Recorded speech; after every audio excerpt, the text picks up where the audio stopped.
Sophia Grant stared at her reflection in the bathroom mirror, barely recognizing the woman looking back at her. The burgundy dress hugged curves she usually hid beneath loose sweaters and professional blouses. Her chestnut hair fell in soft waves past her shoulders instead of being pulled into its usual tight bun. The mascara made her green eyes look wider, brighter, almost defiant. She had owned this dress for 3 years. Never worn it. Never had a reason to. Tonight wasn't really a reason either, but it was something else. A statement. A goodbye that nobody would understand except her. Her phone sat on the counter beside her makeup bag. The Instagram app was already open.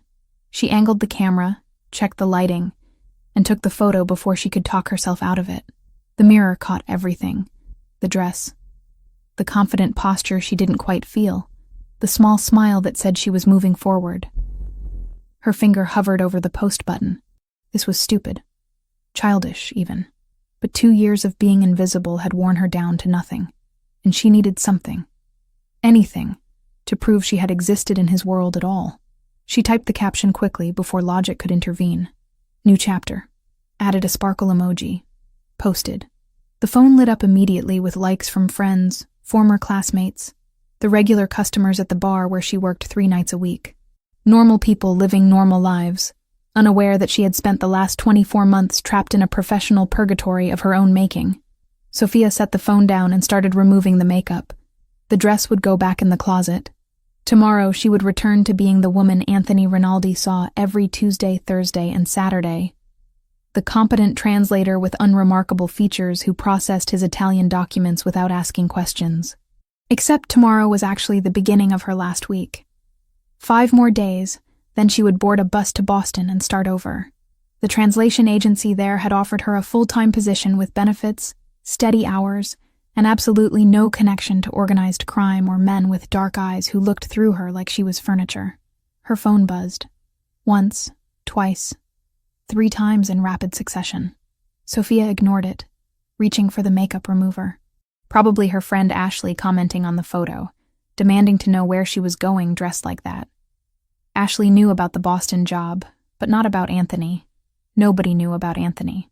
There was nothing to know, really, except that Sophia had made the catastrophic mistake of falling in love with her employer, who treated her with the same warmth he showed his coffee maker. The buzzing stopped. Started again. A phone call this time. She glanced at the screen. Unknown number. Definitely Ashley using a different phone to be dramatic.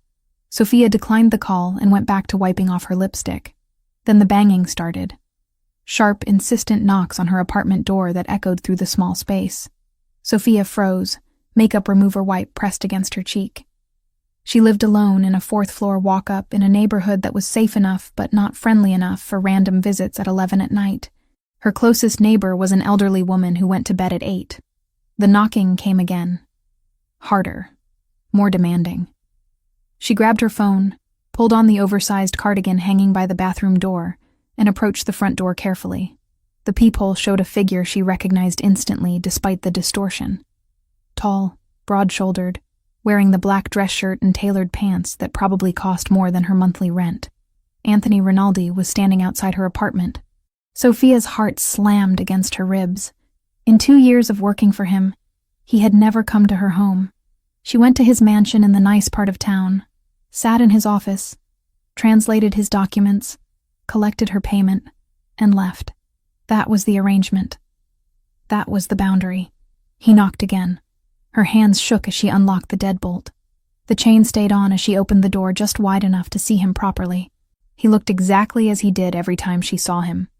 Perfectly composed, intensely focused, and completely out of place in her shabby hallway with its peeling wallpaper and flickering light fixture.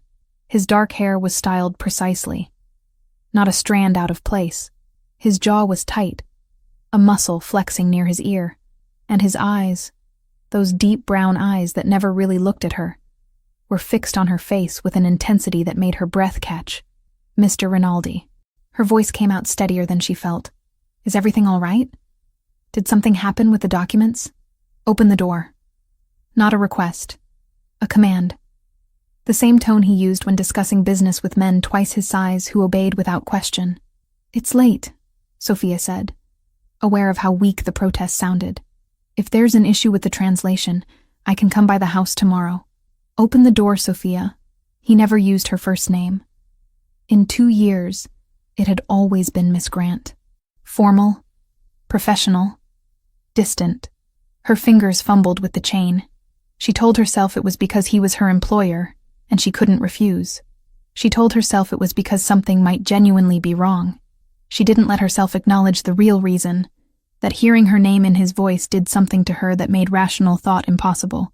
The door swung open. Anthony stepped inside without waiting for invitation, and suddenly her small apartment felt even smaller. He took up too much space, made too much of an impression. The scent of his cologne filled the air, something expensive and woodsy that she had learned to associate with Tuesdays, Thursdays, and Saturdays. He closed the door behind him, locked it. The click of the deadbolt sounded impossibly loud. What were you thinking? His voice was low, controlled, but there was something underneath it that Sophia had never heard before. Something rough. I don't understand. The photo. He pulled out his phone, turned the screen toward her. Her Instagram post glowed in the dim light of her apartment. What were you thinking posting this? Sophia's face heated. That's my personal account. I can post whatever I want. Who's going to see it? My friends. People I know. Nobody who... She stopped, realization dawning. You follow my Instagram? I asked you a question. And I asked you one. Sophia crossed her arms, the oversized cardigan bunching around her wrists. She was still wearing the burgundy dress underneath, suddenly hyper-aware of it. How do you even know my Instagram? I never told you. That's not relevant. It's relevant to me. They stared at each other. Sophia had never challenged him before, never pushed back, never done anything except nod politely and complete her work. 2 years of yes, sir, and right away, and I'll have that done by tomorrow. Anthony's jaw worked. He slipped his phone back into his pocket, then took a step closer. Sophia instinctively stepped back. Her spine hit the wall beside the door. You never wear dresses, he said.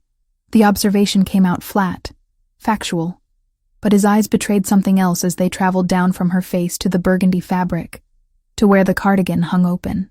You never wear your hair down. You've been paying that much attention to what I wear? The words escaped before Sophia could stop them. Where were you going? Nowhere. I was home. I am home. Then why? He stopped himself, seemed to be choosing words carefully. Why post a photo like that? Like what? Like you're... Another pause. Like you're available. Sophia laughed.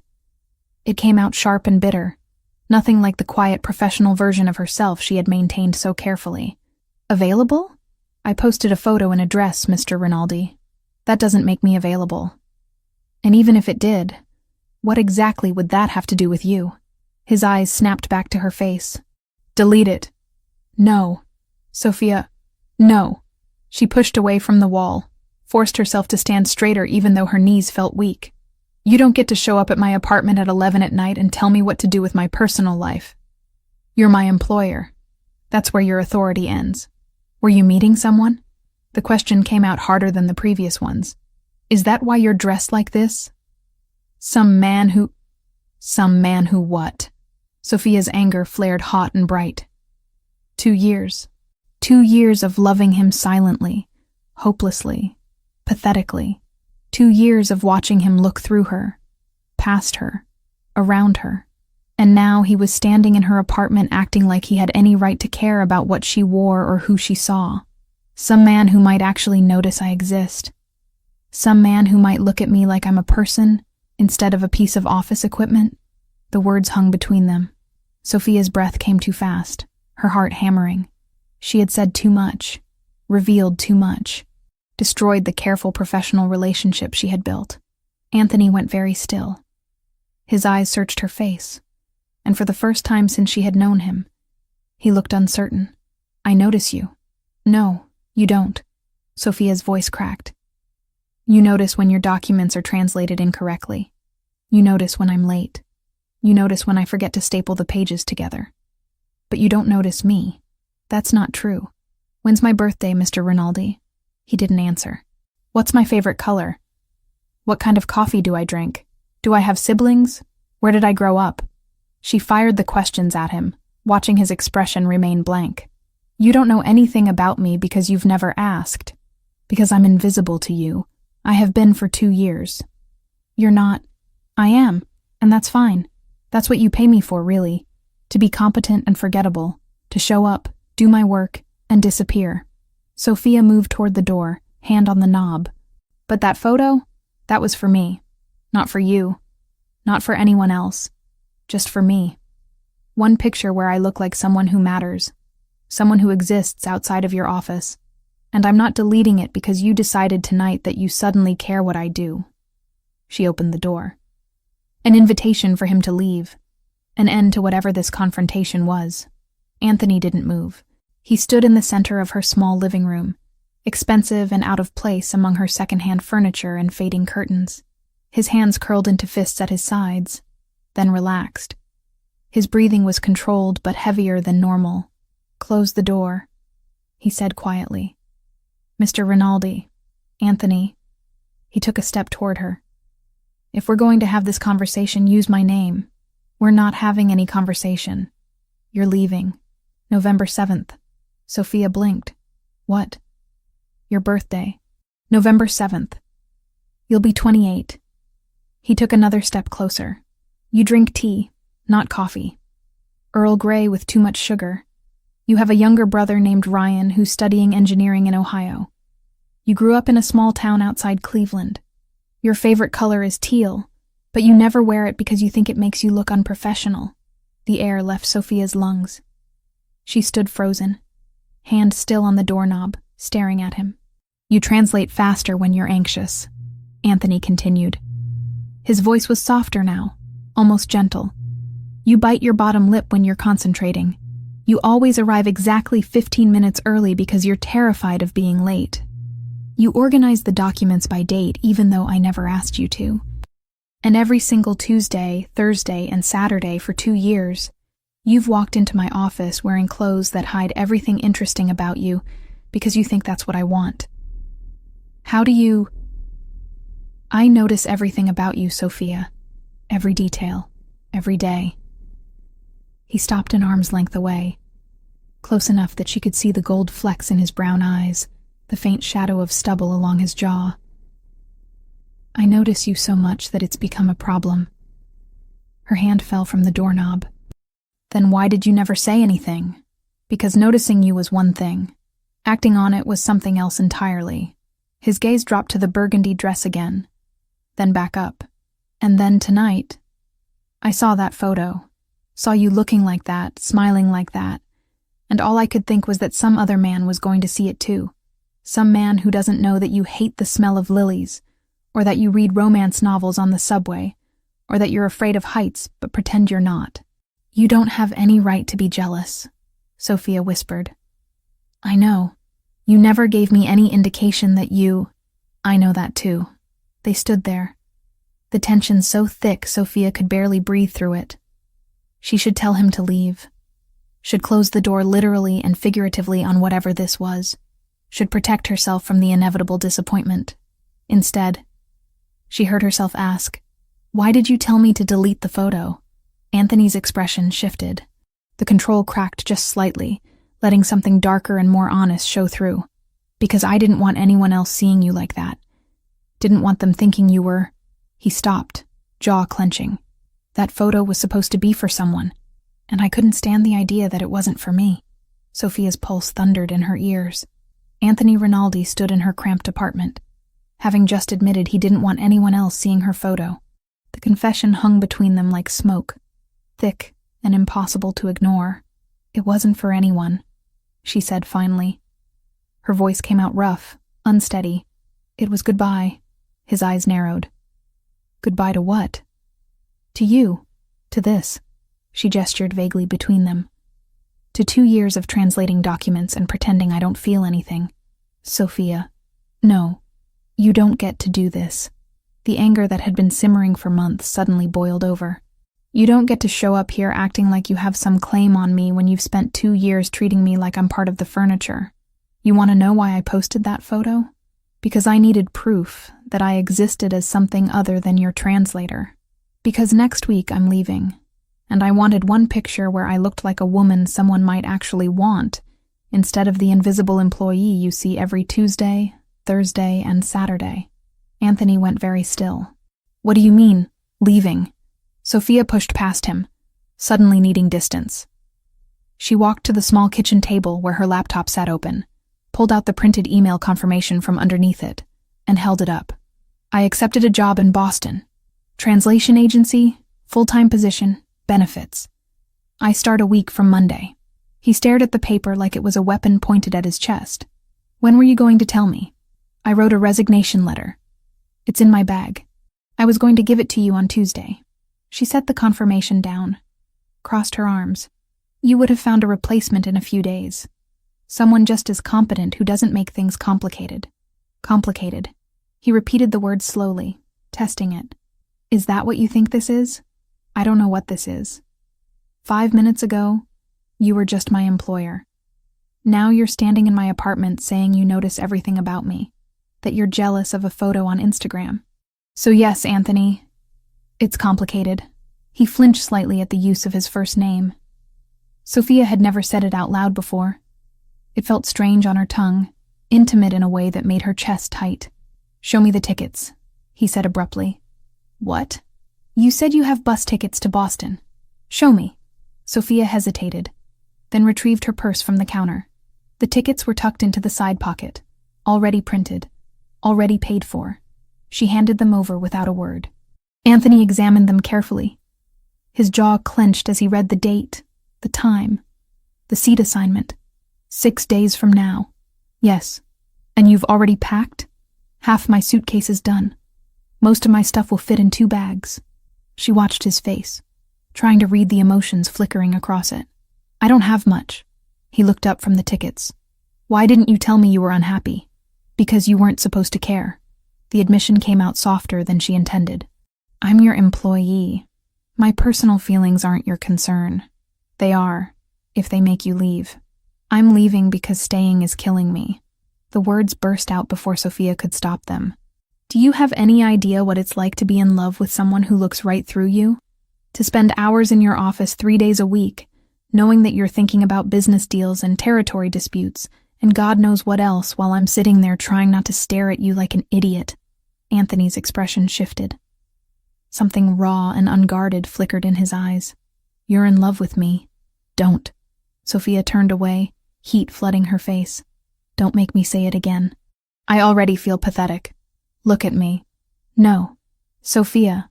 His voice dropped lower, gentle but insistent. Look at me. She forced herself to turn back around.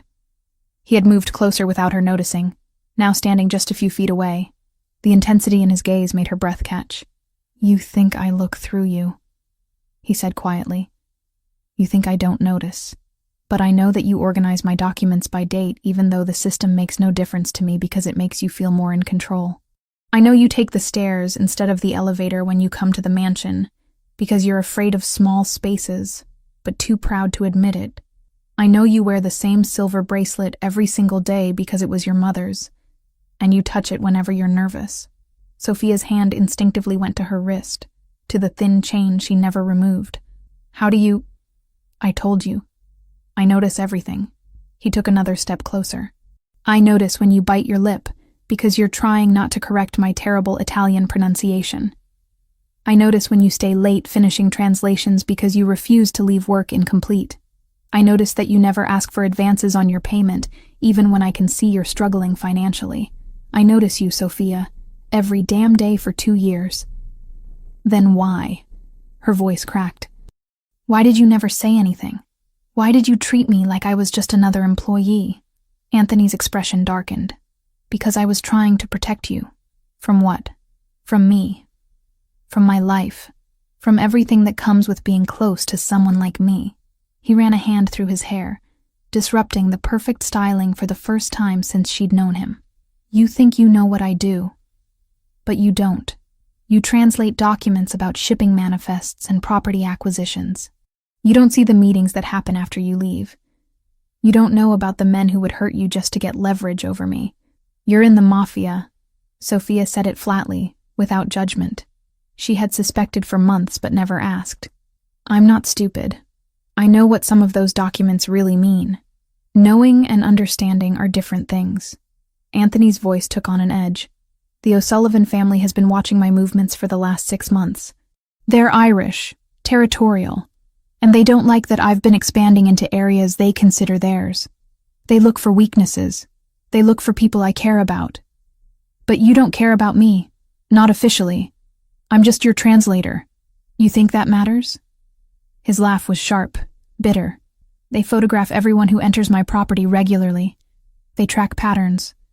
They already know your name, where you live, where you work. If they wanted to use you against me, they could. The only thing keeping you safe is that they think you're insignificant. The words stung more than Sophia expected, so staying invisible keeps me alive. Is that it? That was the idea. Was? Anthony's jaw clenched.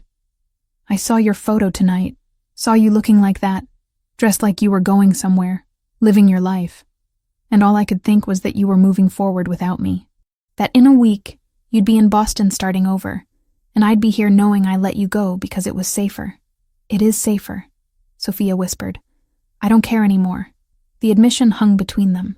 Sophia's heart hammered against her ribs. She wanted to close the distance, to touch him, to do something with the tension crackling in the air. But fear held her frozen. You should care, she said. If what you're saying is true, if being close to you puts me in danger, then this, she gestured helplessly between them. This is a terrible idea, probably the worst one I've ever had. Anthony moved closer still, close enough that Sophia could feel the heat radiating off him. But seeing that photo broke something in me. Knowing you were leaving broke something else. I spent 2 years being rational, keeping my distance, doing the right thing. And it didn't matter.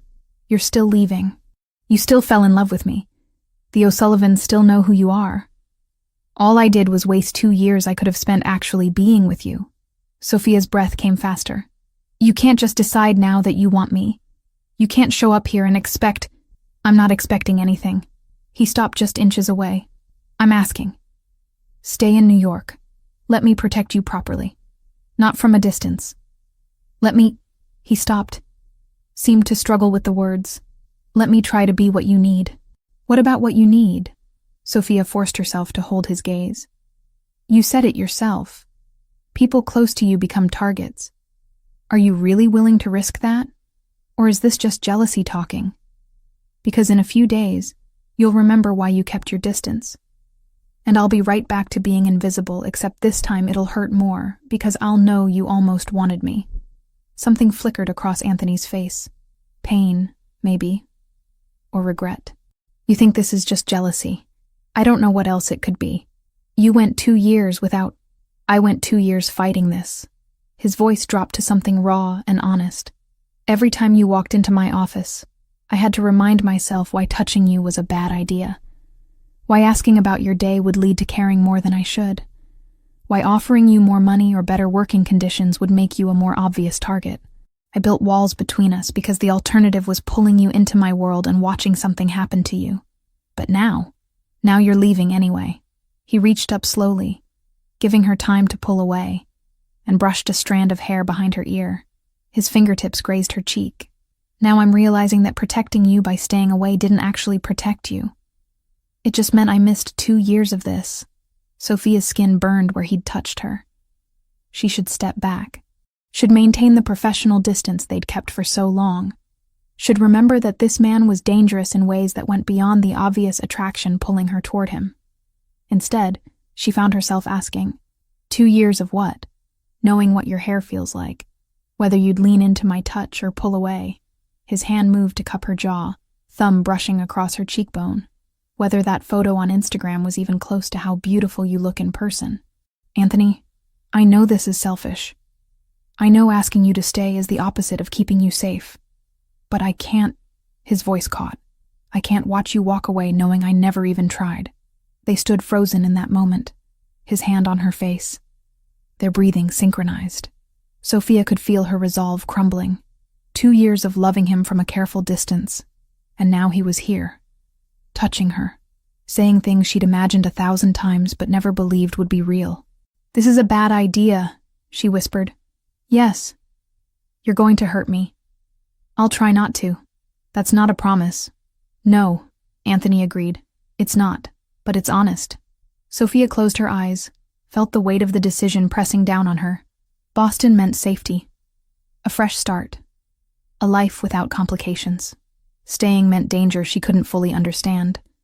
A relationship that might not survive the world he lived in. And the very real possibility of getting her heart shattered. But it also meant having him. Actually having him, instead of just wanting him from across a desk. She opened her eyes. Anthony was watching her with an intensity that stole her breath. Waiting, not pushing. Giving her the choice he'd taken away by keeping his distance for 2 years. "The tickets are non-refundable," she said finally. His expression didn't change. "I'll buy you new ones, whenever you want to leave. The job offer is good. Stable salary, benefits. I'll match it. Double it if that's what it takes." "That's not..." Sophia stopped, shook her head. "You can't just throw money at this and make it okay. Then tell me what would make it okay." His thumb traced her jawline. "Tell me what you need. I need you to mean it." The words came out barely above a whisper. "I need this to be more than just jealousy over a photo. More than wanting something you can't have. Because if I stay, if I let myself believe this is real, and then you wake up next week and remember all the reasons you kept your distance." Her voice broke. "I won't survive that." Anthony's free hand came up to frame her other cheek, holding her face gently between his palms. "I've wanted you since the 3rd time you walked into my office. You were wearing a gray sweater, and you corrected a translator error that would have cost me $50,000. You didn't even realize you'd saved me money. You just wanted the work to be perfect." Sophia's heart stuttered.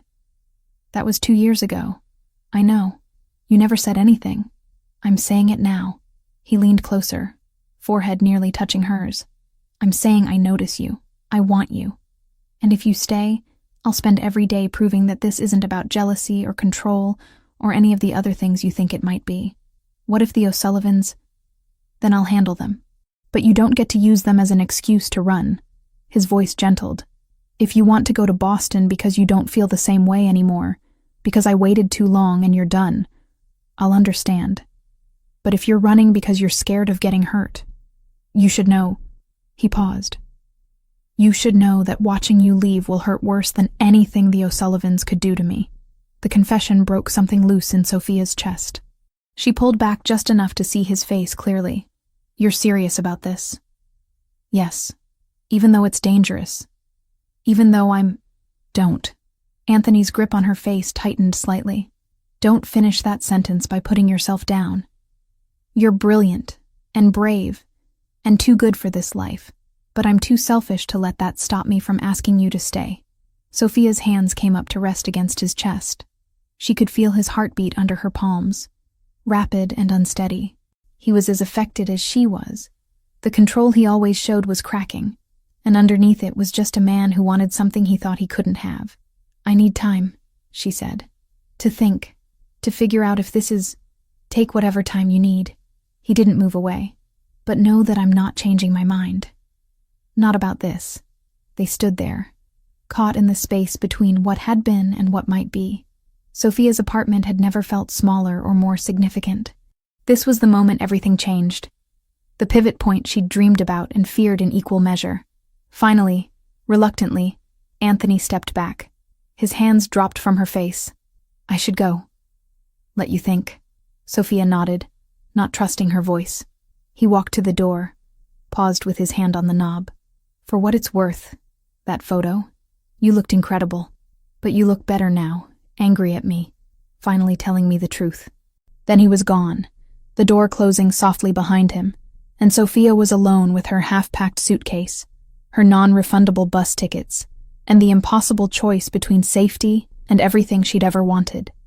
3 days passed before Sophia returned to the Rinaldi mansion. 3 days of turning the conversation over in her mind, analyzing every word, every touch, every promise Anthony had made in her cramped apartment. She hadn't slept well. Every time she closed her eyes, she felt his hands on her face, heard his voice saying he'd wanted her for 2 years. The resignation letter sat in her bag, professionally typed and formally worded. She had rewritten it twice, trying to find language that didn't reveal too much about why she was leaving. In the end, she'd settled on simple phrases about new opportunities and personal growth. Nothing about love or fear or the impossible situation she'd found herself in. The morning was crisp and cold as she climbed the steps to the mansion's entrance. Her hands trembled slightly as she rang the bell. This wasn't her usual Tuesday visit. She had called ahead, asked if she could come by to discuss something important. The housekeeper who answered had sounded surprised but agreed immediately. The heavy door swung open. A woman Sophia recognized but had never formally met stood there. Mid-50s, kind eyes, dark hair pulled back in a neat bun. She wore a simple black dress and sensible shoes. "Miss Grant," the woman said warmly. "Please, come in. I'm Lucia. We've never been properly introduced, but I've seen you here many times." Sophia stepped into the familiar foyer, but today it felt different. Everything looked the same. The marble floors, the expensive artwork on the walls, the curved staircase leading to the second floor. But her perception had shifted. This wasn't just her employer's house anymore. It was the home of a man who claimed to have been watching her for 2 years.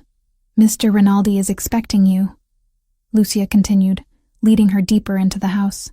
"He asked that you meet him in his private office." That was new. Sophia had always worked in the formal study off the main hallway, a room clearly designed for business meetings with its long table and uncomfortable chairs. She had never ventured further into Anthony's personal space. They climbed the staircase, turned down a hallway Sophia had never seen before. The decor became less formal here. Framed photographs on the walls, a reading nook with worn leather chairs, signs that someone actually lived in this massive house. Lucia stopped at a heavy wooden door. "Go right in. He's waiting." Sophia knocked anyway. Old habits. "Come in," Anthony's voice, muffled by the door. She pushed it open and stepped into a room that was undeniably his. Dark wood furniture, floor-to-ceiling bookshelves filled with volumes in multiple languages, a desk that looked antique and expensive. Windows overlooked the manicured gardens behind the house. The morning light streamed in, making the space feel warmer than the rest of the mansion. Anthony stood behind his desk, phone pressed to his ear. He held up one finger. "Wait a moment," and continued speaking in rapid Italian. Something about shipments and timing, and people whose names Sophia didn't recognize. She took the opportunity to study him. He wore black pants and a charcoal dress shirt with the sleeves rolled to his elbows. No tie. His hair was slightly less perfect than usual, like he'd been running his hands through it. Dark circles under his eyes suggested he hadn't been sleeping well either. He ended the call, set the phone down, and looked at her properly. His expression was guarded, giving nothing away. "You came. I said I would." Sophia pulled the resignation letter from her bag, held it up. "I brought this. It's official now." Anthony's jaw tightened, but he didn't reach for the letter. "Before you give me that, I need to show you something. Anthony, please."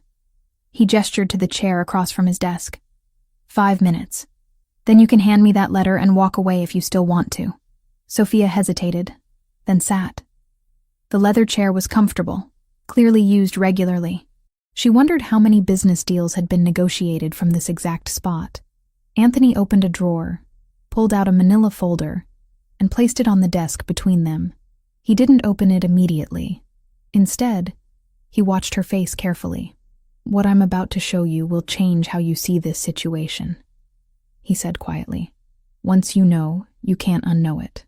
Are you sure you want to see? You're trying to scare me. I'm trying to be honest." He pushed the folder toward her. "Open it." Sophia's hands shook slightly as she picked up the folder. Inside were photographs.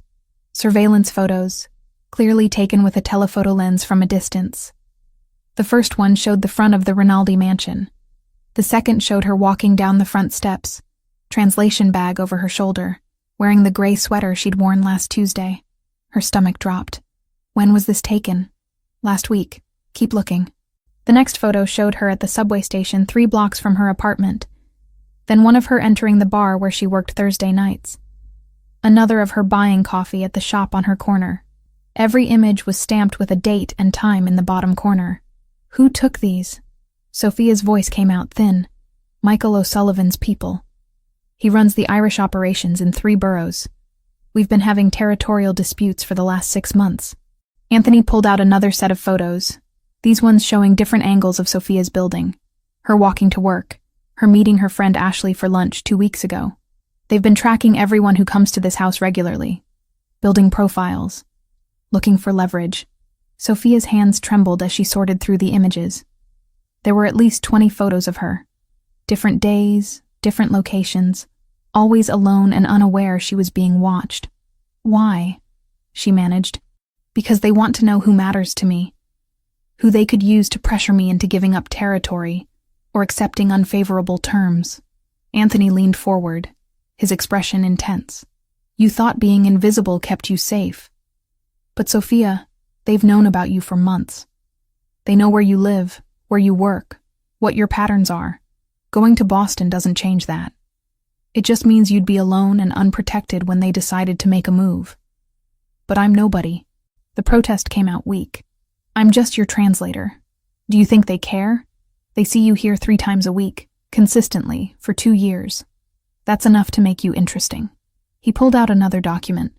This one printed communications, emails and text messages.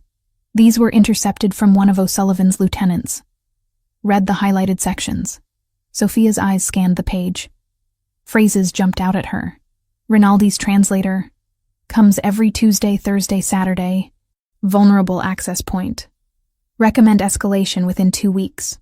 The room tilted slightly. Sophia gripped the edge of the desk, forcing herself to breathe steadily. They're planning something. Yes. Involving me. Yes.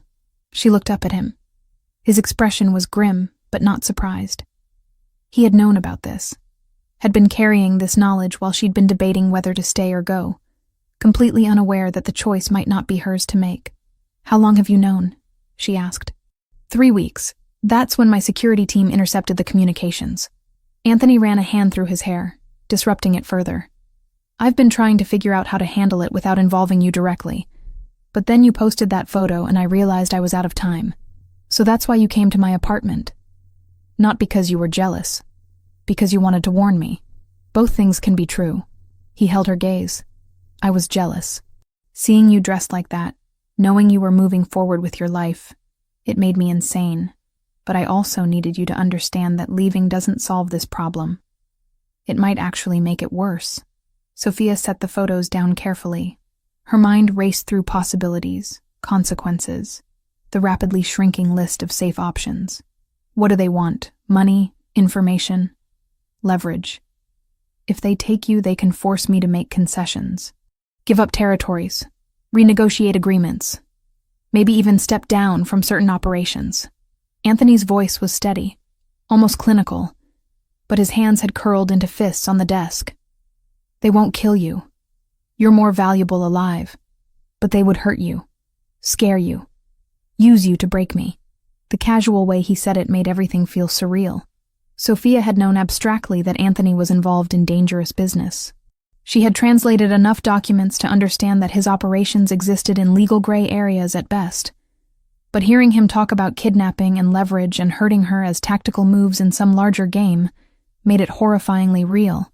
I called the agency in Boston this morning, she said suddenly. Before I came here, I told them I couldn't accept the position. Anthony's expression shifted. Why? Because you were right. Running away doesn't solve anything. And because... She stopped, gathered her courage. Because I spent 3 days trying to convince myself I could walk away from you, and I couldn't. I've been in love with you for too long to suddenly stop just because it's complicated. Something in his face softened. You turned down the job. I turned down the job, she confirmed. Before I saw any of this. Before I knew about the O'Sullivans or the photos or the threat. I made that choice because I wanted to stay. Not because I felt trapped. Sophia, but now I need to know what staying actually means. She gestured at the photos spread across his desk. You said I'm in danger. How do we fix that? Anthony stood, walked around the desk until he was standing directly in front of her. I can protect you. Real protection. Not the distant kind where I pretend you don't matter. But it means changes. Security following you. Living somewhere more secure. Potentially living here until we resolve the O'Sullivan situation. Here? In your house? In the guest wing. Separate entrance, separate living space. You'd have privacy but also protection. Round-the-clock security, controlled access, everything monitored. He crouched down so they were at eye level. I know it sounds extreme, but these people don't make idle threats. That communication said within 2 weeks. We're already 3 days into that window.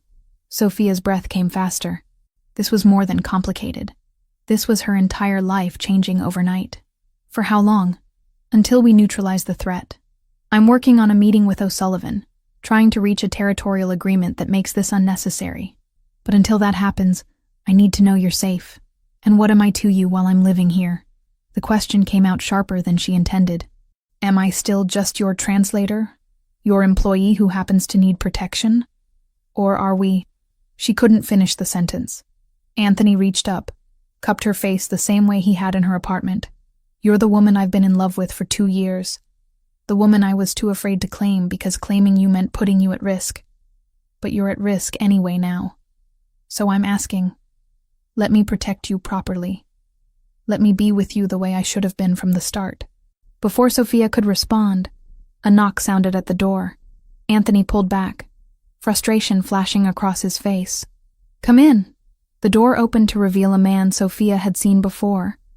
Tall, broad-shouldered, with close-cropped hair, and the alert posture of someone trained for security work.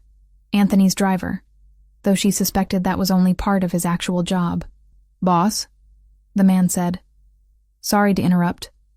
You said to let you know if anything developed with the surveillance situation. Daniel. Anthony stood, helped Sophia to her feet. This is Sophia Grant. Sophia. Daniel heads my security team.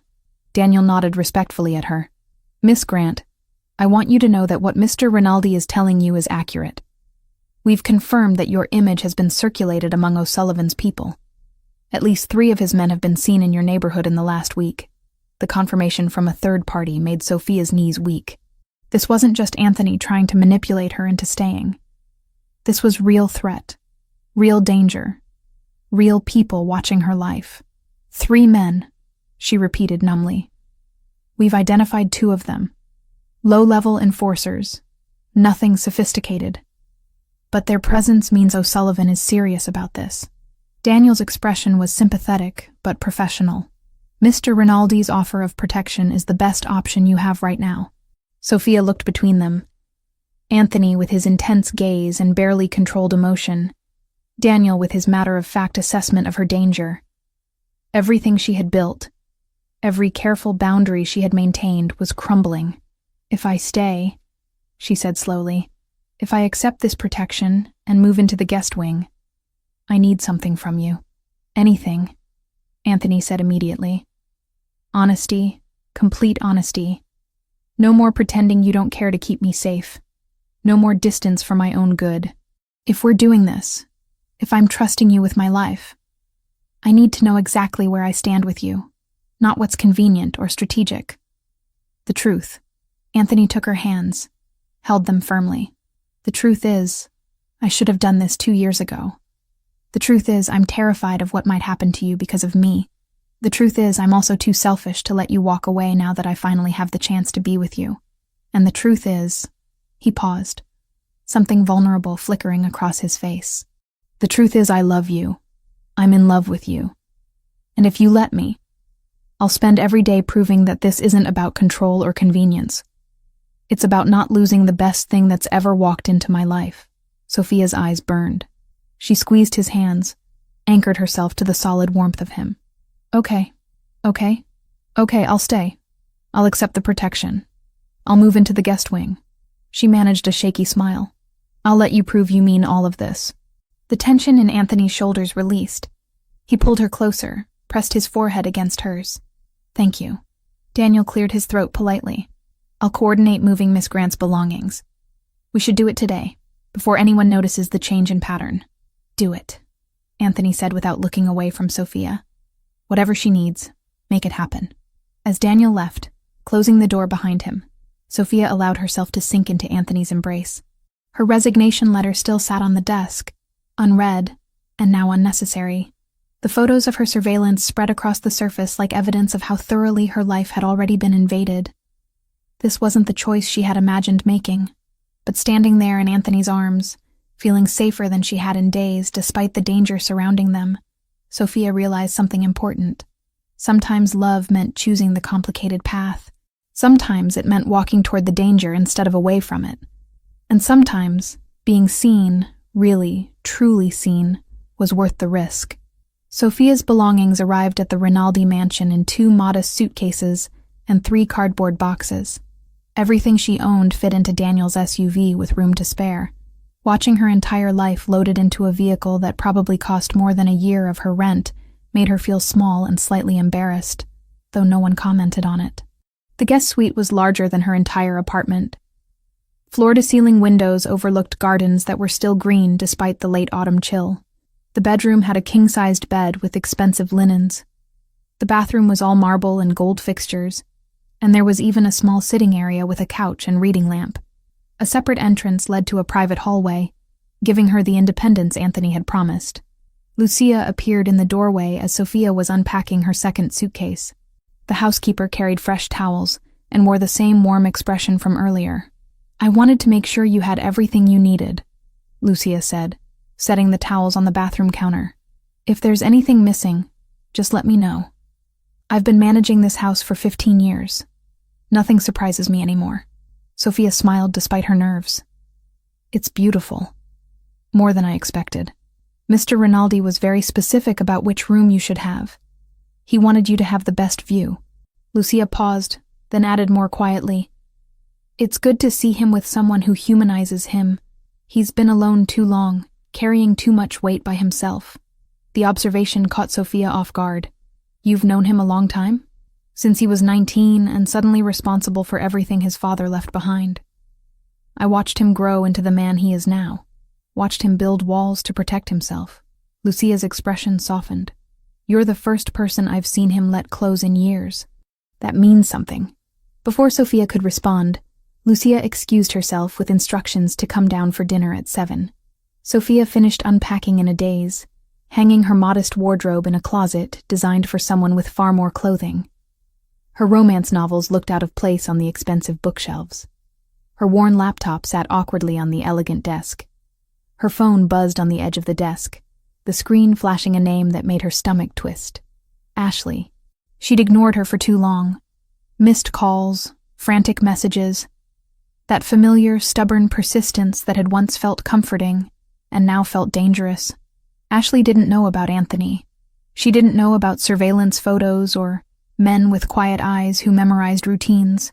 She only knew Sophia had promised Boston, promised a fresh start, and then disappeared. Sophia picked up the phone and forced her hands to steady. Ordinary words. Safe words. "Ash, I'm okay. The Boston job changed at the last minute. I took a short-term private contract, and I'm staying on site for a while. It's secure, and I'm not supposed to have my phone on much. Please don't worry. I'll call you as soon as I can. I promise." She hit send and immediately hated how thin it sounded, but thin was better than true. A reply came almost at once. "You scared the hell out of me. Call me. Tonight." Sophia's throat tightened. Tonight was impossible. But she could give Ashley something that wasn't a lie. "Soon," she typed, and then added, "I love you. I'm sorry." This wasn't her world, but it was the world she'd chosen. The first 2 days passed in strange limbo. Sophia woke in luxury she wasn't accustomed to, wandered the parts of the house she was allowed to access, and tried not to feel like an imposter. Anthony was polite but distant, clearly giving her space to adjust.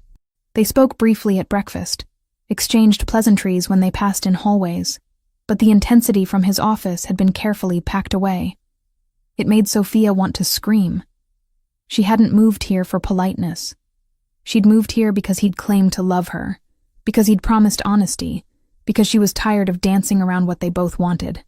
On the third evening, Anthony found her in the library. She'd discovered the room that afternoon. Walls of books in multiple languages, comfortable chairs, a fireplace that someone had already lit against the cold. She was curled up reading when he knocked on the doorframe. "Mind if I join you?" he asked. Sophia looked up from her book. He'd changed from his usual dress shirt into something more casual, dark jeans and a fitted sweater that emphasized his build. His hair was slightly disheveled, and he looked more relaxed than she'd seen him since she'd moved in. "It's your house," she said. "It's your space now, too." He settled into the chair across from hers, maintaining careful distance.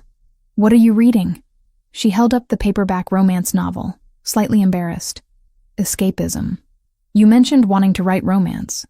It wasn't a question, but his tone invited elaboration. "Someday, when I'm brave enough to try." Sophia set the book aside. "This is nice, but it feels strange. You're being very careful around me. I'm trying not to overwhelm you. I moved into your house to be protected from people who want to kidnap me. I think we're past the point of overwhelming." She met his eyes directly. "You promised honesty. That includes not pretending we're just polite acquaintances sharing a house." Anthony's expression shifted. Some of the careful control fell away. "You're right. I don't know how to do this. How to be with you without treating you like something that might break. Try talking to me like a person you actually know. Not your employee, not someone you're protecting. Just me." He was quiet for a moment, considering. Then he said, "Tell me about your parents. You mentioned they died when you were 19, but I don't know the story." The question surprised her. It wasn't what she'd expected. "Car accident. Black ice on the highway outside Cleveland. My dad died on impact. My mom lasted 3 days in the hospital." Sophia's voice remained steady. She'd told this story before, had learned to deliver it without falling apart. "I was in my second year of college. My brother Ryan was 16. We became each other's family after that. That's why you work so hard. Supporting him through school. He has scholarships, but they don't cover everything. And I wanted to make sure he didn't have to worry about money the way I did." She tucked her legs under her. "Your turn. Tell me something real about you." Anthony leaned back in his chair. "My father built this empire from nothing. Worked his way up through the organization, made strategic moves, eliminated competition. By the time I was 15, he controlled half of New York. And then he had a heart attack at 53 and died in his office, leaving me to figure out how to hold everything together." 19, Sophia said, remembering what Lucia had mentioned. "You were so young, old enough to understand what failure would mean. Everyone was watching, waiting to see if the boss's son could actually lead, or if I'd crumble under the pressure." He ran a hand through his hair. "I had to become someone harder, more ruthless. Someone people feared enough to follow without question. But that's not who you are, not completely. No, but it's who I had to be to survive." He looked at her with something raw in his expression. "My sister Valentina was 12 when our father died.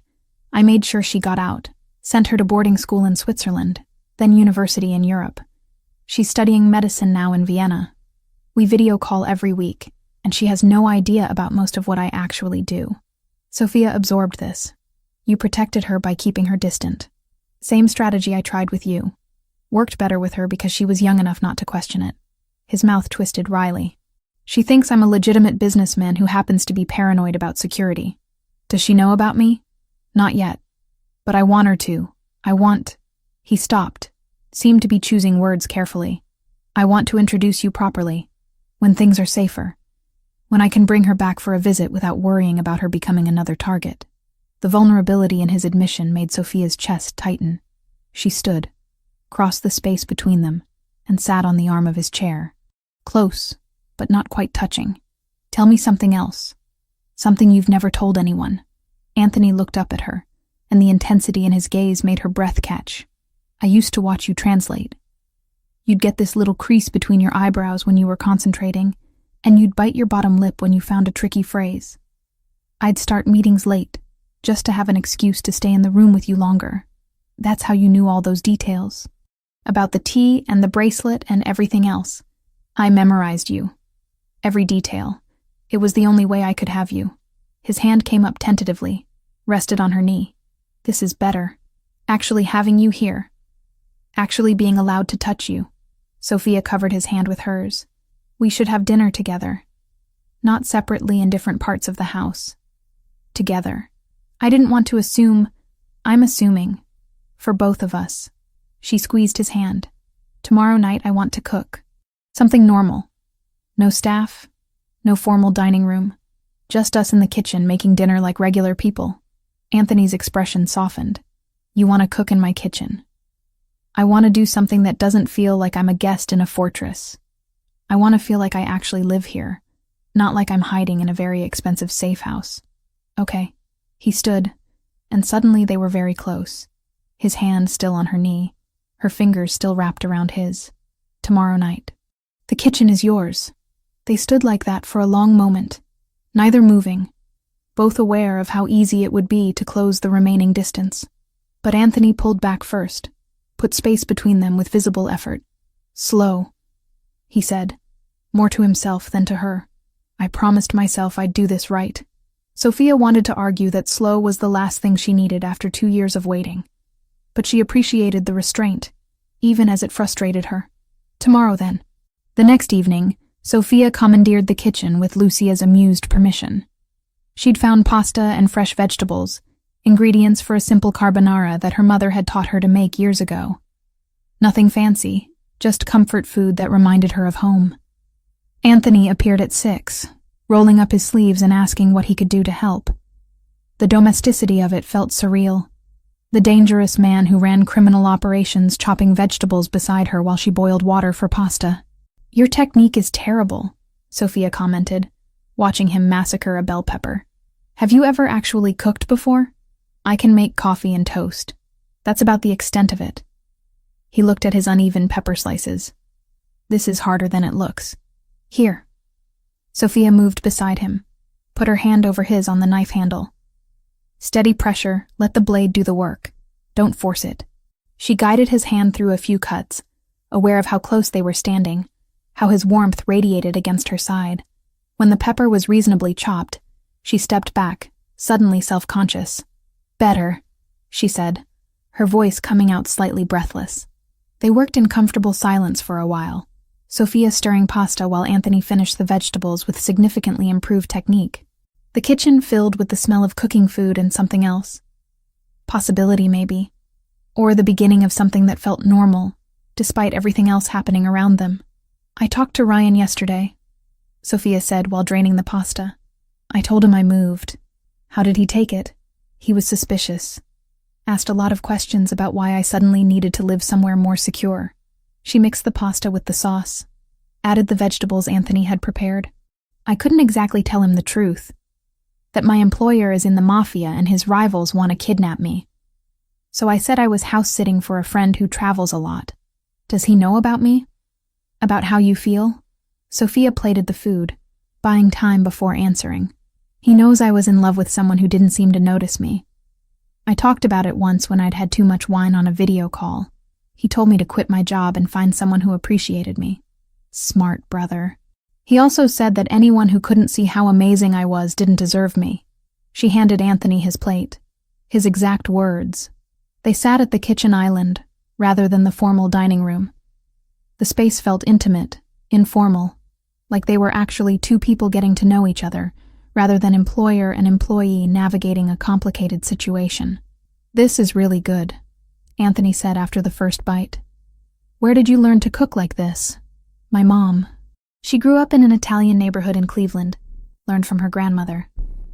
I used to help her every Sunday. Sophia twirled pasta around her fork.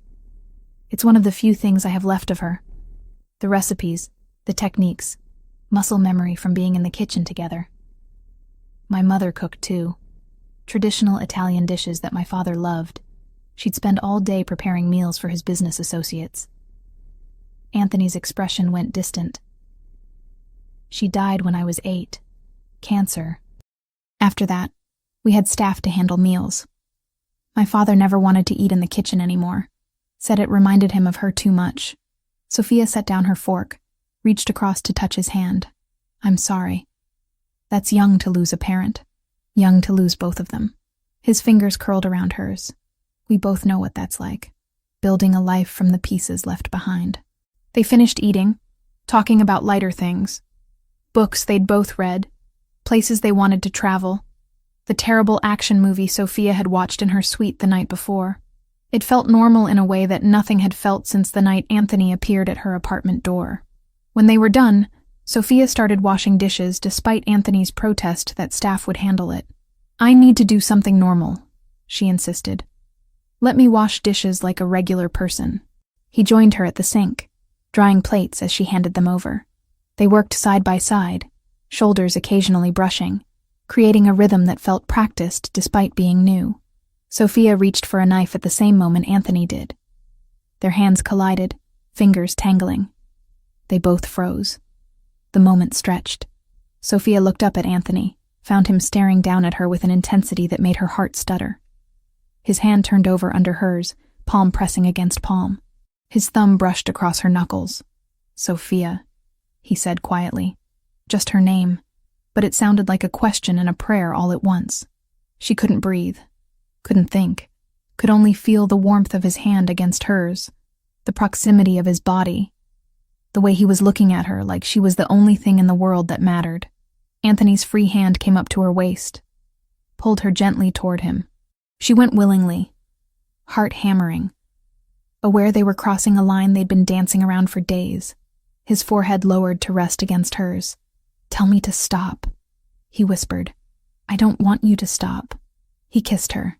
Finally, after 2 years of distance and 3 days of careful restraint, Anthony kissed her. It was slow at first, testing, giving her space to pull away. But when she leaned into him, when her hands came up to grip his shirt, the kiss deepened. Sophia had imagined this moment countless times. None of her fantasies compared to the reality. His mouth on hers, his hands pulling her closer, the way he kissed her like she was precious and necessary and his. They broke apart, breathing hard, foreheads still pressed together. Anthony's hands framed her face, thumbs stroking her cheekbones. "I've wanted to do that for so long," he said roughly. Before Sophia could respond, a sharp knock sounded at the kitchen door. They sprang apart as Lucia entered, professional mask in place, though her eyes sparkled with knowing amusement. "I'm very sorry to interrupt," she said, not sounding sorry at all. "But Daniel is here. He says it's urgent and needs to speak with Mr. Rinaldi immediately." The warmth drained from Anthony's expression, replaced by cold focus. "Where is he?" "Your office. He said it's about the situation you've been monitoring." Anthony's jaw clenched. He looked at Sophia, frustration and regret warring in his eyes. "I need to go," Sophia said, trying to sound steadier than she felt. "It's fine." He hesitated, then kissed her forehead quickly. "We'll finish this conversation later." Then he was gone, striding out of the kitchen with the purposeful gait of someone heading into battle. Lucia gave Sophia a sympathetic look before following him out, leaving Sophia alone with dirty dishes and the lingering warmth of a kiss that had been 2 years in the making. She could hear raised voices from the direction of Anthony's office. Not the words, just the tone. Urgent, angry, tense. Whatever Daniel had discovered, it wasn't good news. Sophia dried the remaining dishes mechanically, her mind racing. One perfect moment of normalcy, and reality had crashed back in. This was her life now. Stolen kisses in kitchens interrupted by security threats. Romance complicated by danger. A relationship built in the spaces between crisis management. She finished cleaning up, turned off the lights, and headed back to her suite. Anthony never came back to finish their dinner. The kitchen stayed empty, and whatever Daniel had told him kept him occupied for the rest of the night. Lying in bed later, Sophia touched her lips, remembering the kiss. Remembering the way Anthony had looked at her like she was everything. Whatever came next, whatever threat Daniel had reported, at least she had that moment. At least now she knew what it felt like to actually be wanted by him. The question was whether they'd get enough moments like that to make everything else worthwhile. Sophia woke with her heart pounding and no idea why. For a second she thought it was a nightmare, the kind that evaporated as soon as she opened her eyes. Then she realized she was already sitting halfway up in bed, fingers fisted in the sheets, breath coming in short, sharp pulls that scraped her throat. The room was dark. Too dark. The heavy curtains blocked out most of the city glow, turning the guest suite into a box of shadows. The only light came from the digital clock on the nightstand, its red numbers glaring 3:08 a.m. into the gloom. She listened. At first she heard nothing but the rush of blood in her ears and the whisper of the HVAC system. The mansion always hummed with quiet, expensive life, hidden vents, silent security systems, all the invisible machinery that made the place run. Tonight the sound made her skin crawl. Then she heard it. A sharp, distant crack. Not loud, but wrong. Not part of the normal soundtrack of a sleeping house. It sounded like glass under stress, like a branch snapping, like something brittle being pushed past its limit. She held her breath. Another crack. Closer this time. Clean and high and ugly. Her body reacted before her brain fully caught up. She swung her feet out of bed, heart slamming against her ribs, and slid off the mattress. The wood floor was cold under her bare soles. Somewhere in the back of her mind, rational Sophia whispered that this was ridiculous, that she was safe in one of the most secure houses in New York, that rich people probably had weird noises all the time. The rest of her was already moving. She reached for her phone on the nightstand, fingers clumsy with sleep and fear. Her thumb hovered over Anthony's name in her recent calls. The door to her suite exploded inward. Sophia screamed, or tried to. The sound tangled in her throat, but it wasn't a stranger in the doorway. Anthony filled the frame, bare-chested, barefoot, wearing dark sweatpants and an expression she had never seen on his face before. Stripped, lethal focus. His gaze swept the room once and zeroed in on her exact location in the dark. "Down," he snapped. "Now." She didn't have time to move. He crossed the room in 3 strides. The window disintegrated. The first bullet punched through the glass with a scream, shards spraying inward in a glittering arc. Sophia saw it in a frozen slice of time. The window exploding, the curtain jerking, the faint flash from outside. And then Anthony hit her. He slammed into her with his full weight, arms wrapping around her waist as he drove them both to the floor. The impact knocked the air out of her lungs. Her shoulder clipped the side of the bed, pain flaring down her arm, but he twisted mid-fall, taking the worst of it himself, dragging her under him. They hit the rug hard. The breath whooshed out of her chest. Before she could inhale, his hand was at the back of her head, pressing her face into the thick fabric, shielding her skull from the floor. The second shot followed the first.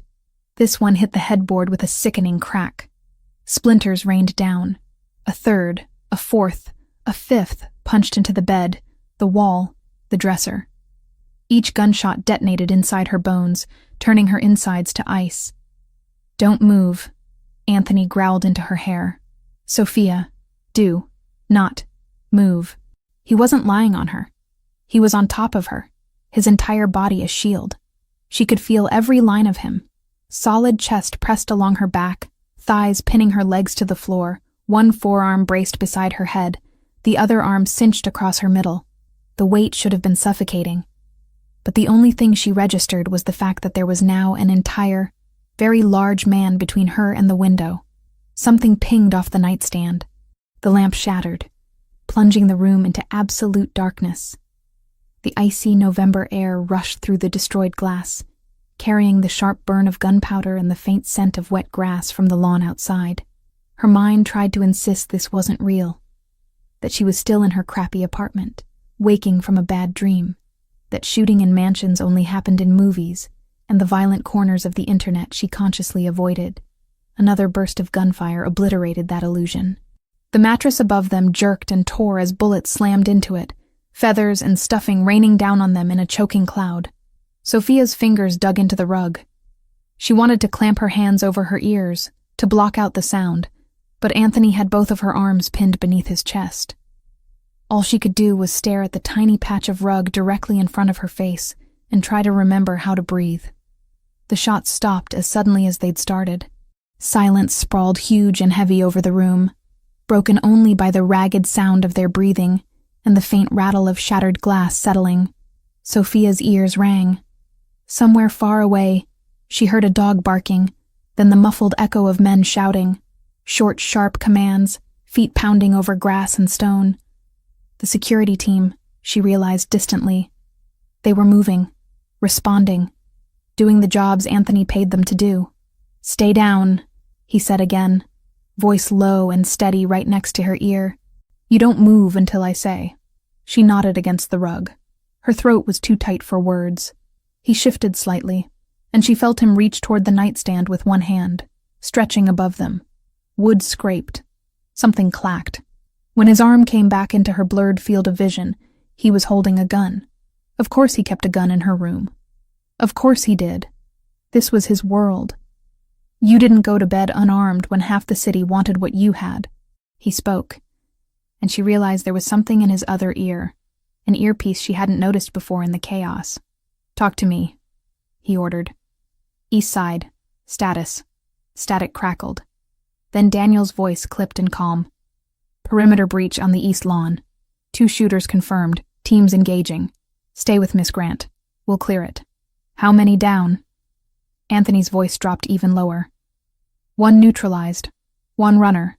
We're pursuing. Vehicle seen leaving the north gate." More static. "No impact on the main structure besides the guest wing." Anthony exhaled slowly, the sound hot against Sophia's neck. "Keep them off the house. I want eyes on every angle. No one gets near this room." "Copy." The voices faded as Daniel switched channels. Anthony kept his body over hers for another long minute, listening, waiting.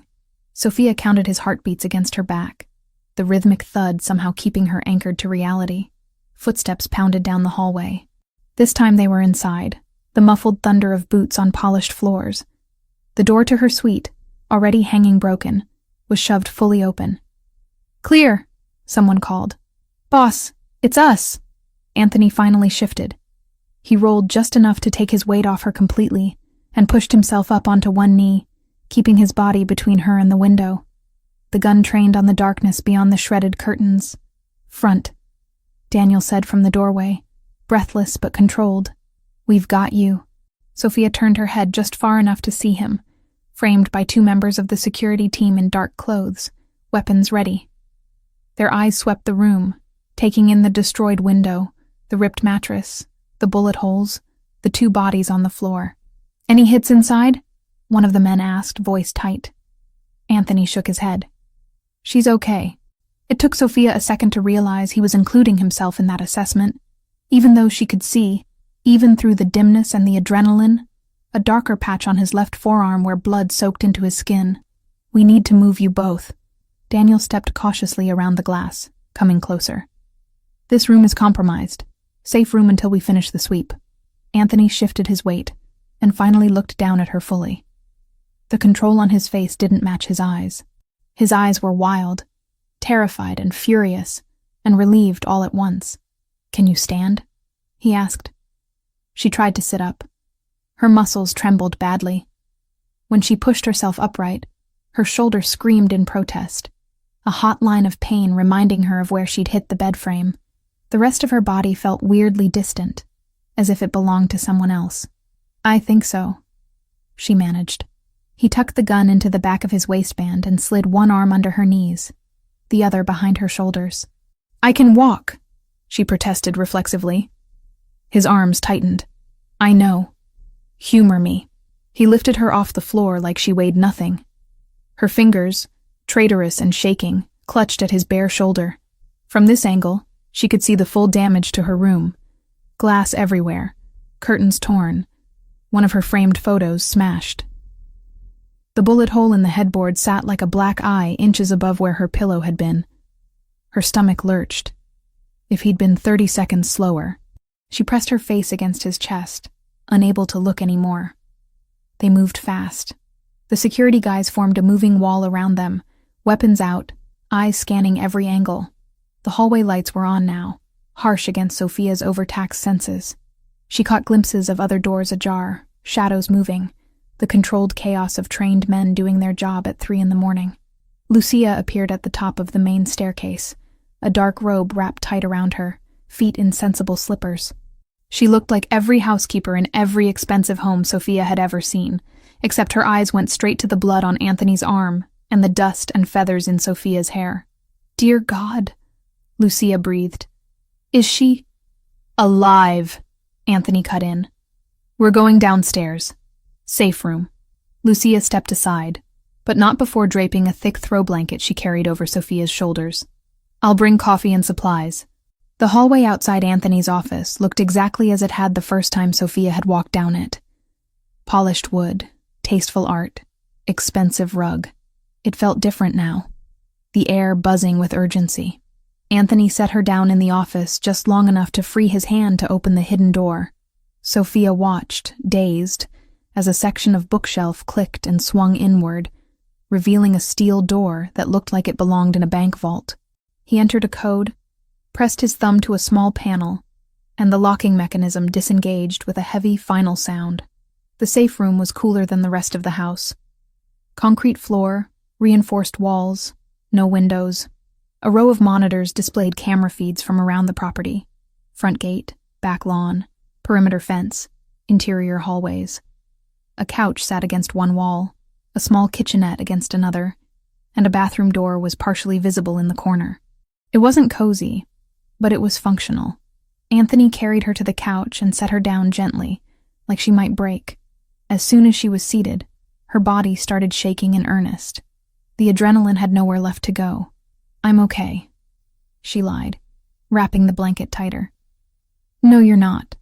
Anthony dropped to a crouch in front of her. Up close, she could see now how bad his arm really was. A long, jagged gash along his forearm, skin split and raw, tiny glittering shards of glass still embedded in it. Blood had run down to his wrist and dripped off his fingers. "You're bleeding," she said, voice hoarse. "It looks worse than it is." He glanced at the monitors, then back to her. "How do you feel? Dizzy? Nauseous? Any pain besides your shoulder?" "My feet," she croaked, only now noticing the sting. "I stepped on..." There was glass. His eyes flicked down, and his jaw hardened. "Lucia!" She must have been closer than Sophia realized, because the vault door opened almost immediately. Lucia came in with a first aid kit and 2 steaming mugs on a tray. "Oh, child," she whispered when she saw Sophia properly. "Here." She set the tray down and moved straight to her, efficient hands tucking the blanket around Sophia's legs and shoulders more securely. "Drink. Sugar will help." Sophia wrapped shaking hands around the mug. The heat seeped into her skin, grounding her slightly. The coffee smelled strong and bitter, cut with too much sugar and cream. Exactly the way she usually took it. "Let me see your feet," Lucia said gently. Sophia hesitated, then nodded. Lucia slid the blanket gently aside, left Sophia's tank top and shorts alone, and lifted one foot carefully. Tiny red dots of blood marred the pale skin of her soles. Nothing major, but more than she'd registered at the time. Lucia cleaned them with practiced care, removing a few small slivers of glass and pressing bandages over the worst spots. On the other side of the room, Daniel spoke into a radio, his eyes never leaving the wall of monitors. "East perimeter secure. Team 3 sweeping the tree line. Team 4 checking vehicle tracks at the north access road. No additional movement so far." Anthony watched the feeds like a hawk. Only when Lucia finished with Sophia's feet did he let her come near his arm. "Sit," she ordered him, patting the cushion beside Sophia. He ignored the order to sit, and instead perched one hip on the edge of the coffee table, arm extended over his knee so Lucia could access the wound. Sophia watched as Lucia cleaned away the blood, pulling out embedded glass with tweezers. Anthony barely flinched, jaw tight, but otherwise stoic. Sophia forced herself to look at the damage. The cut was deep enough to need stitches if they were anywhere else. But here, in this world, she had a feeling good enough would be the standard. Lucia disinfected it with ruthless efficiency, wrapped it in sterile gauze, and taped it off. "There," Lucia said. "That will hold for now. You need a proper doctor later, but at least it's clean." "Thank you," Anthony said. But his eyes were already back on Sophia, tracking every micro-expression. Lucia poured more coffee, set it within reach, then lightly squeezed Sophia's shoulder. "You're safe in here. The walls are reinforced steel. No one can get through without Mr. Rinaldi's code." Safe. The word felt strange and heavy. Anthony moved back to the couch, this time sitting right beside Sophia, not touching, but close enough that their knees brushed when she shifted. He picked up his own mug, but didn't drink. His bandaged hand shook once, barely visible, before he pressed it against his thigh to still it. "Talk to me," he said quietly. "What's going on in your head?" "Bullets," she said before she could filter it. "I keep seeing that hole above my bed. It's right where my head was when I went to sleep." His jaw tightened. "I know. If you hadn't been in the hall—" Her voice broke, breath catching. "How did you even get there in time?" He exhaled slowly, like he'd been expecting that question. "I couldn't sleep.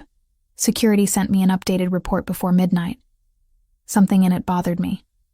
Nothing concrete, just... My instincts wouldn't shut up." Sophia forced herself to focus on him. "So you were awake?" "Yes." He looked briefly at the monitors, then back at her. "I walked the east wing, checked the doors, the windows, the camera feeds. Your door. I didn't like that your room has an external exposure. You already said that before I moved in," she whispered. "That it wasn't as safe. And I moved you there anyway because I thought the security grid was enough."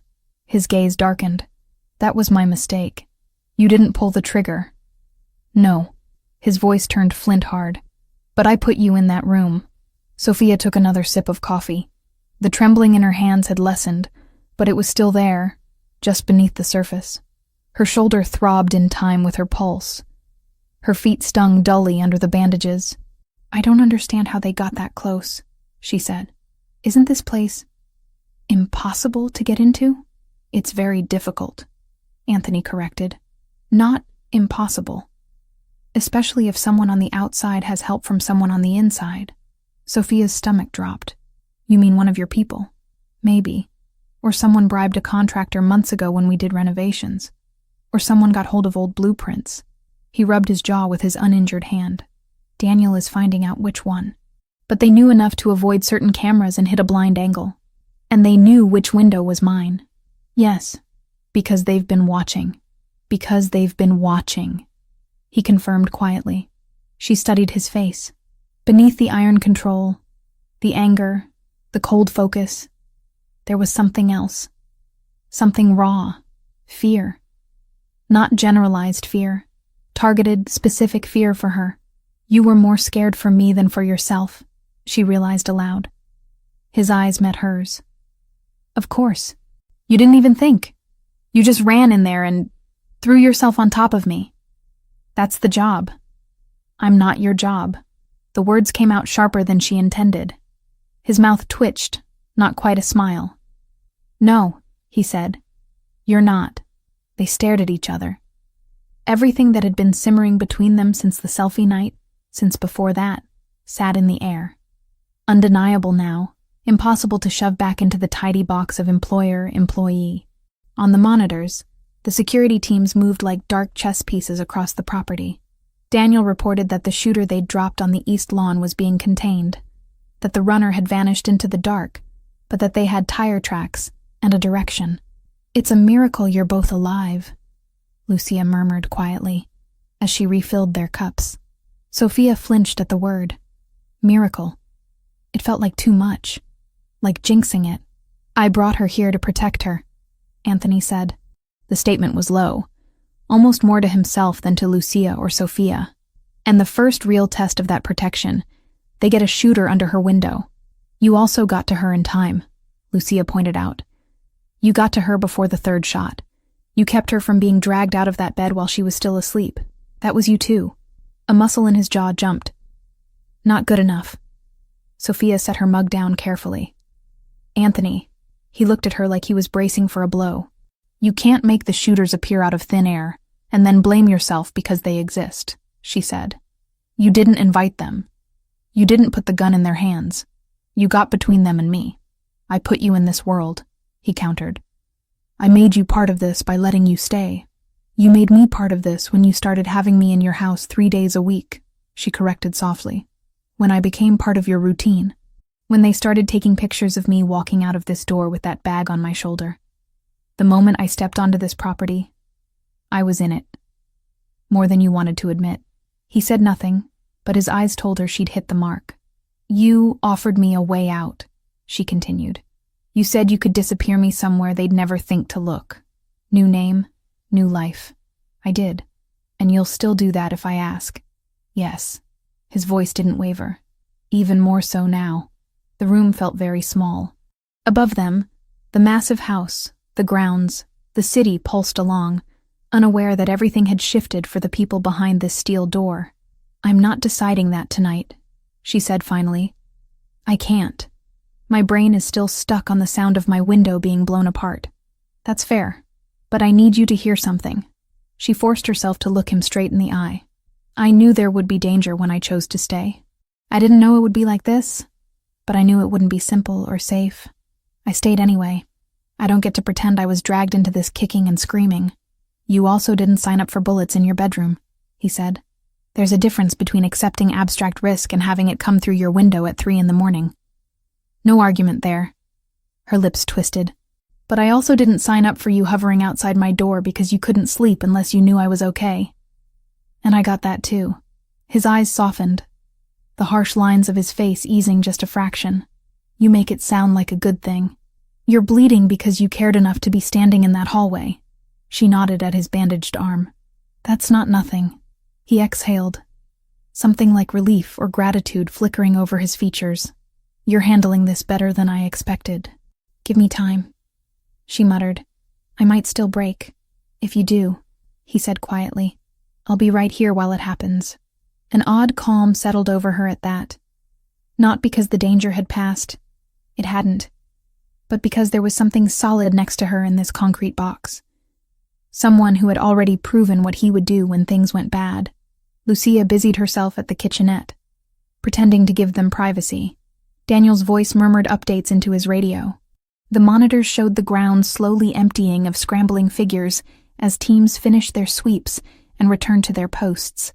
Eventually, the shaking in Sophia's hands dulled to a fine tremor instead of a violent quake. Her shoulders still throbbed, but bearably. Bone-deep exhaustion crept in, heavy and undeniable. "You should try to sleep," Anthony said, noticing the way she struggled to keep her eyes open. "In here." She glanced around the steel-walled room. "You're serious. Nothing gets through these walls." He stood, grabbed extra blankets from a cabinet and shook them out. "We stay down here until the house is completely cleared and the window is boarded up. No exceptions." "What about you?" "I'll be right here." He nodded toward the monitors. "I can watch the feeds from inside this room as easily as from my office." "I mean sleep," she said. "You're human, allegedly. You need it too." "For tonight," he said, a ghost of a smile touching his mouth. "I'll settle for making sure you're asleep." He spread one blanket over the couch and handed her another. The couch wasn't huge, but it was wide enough for 2 people if they didn't mind proximity. "Anthony," she said quietly, as he turned back to the monitors. "I don't want to be alone." He stilled. Slowly, he looked at her over his shoulder. "Not tonight," she added. "Not after that. I know. I know you're trying to be careful, to do this the right way. But if you put me on this couch and sit in that chair across the room watching cameras, I'm going to lie here with my eyes open replaying every gunshot for the next 6 hours." He studied her face, reading everything she didn't have the words for. "I don't need distance right now," she said. "I need you, here, where I can feel you breathing and know that if something else happens, you'll move before I even hear it." He crossed back to the couch without another word. "Shift," he said softly. She did.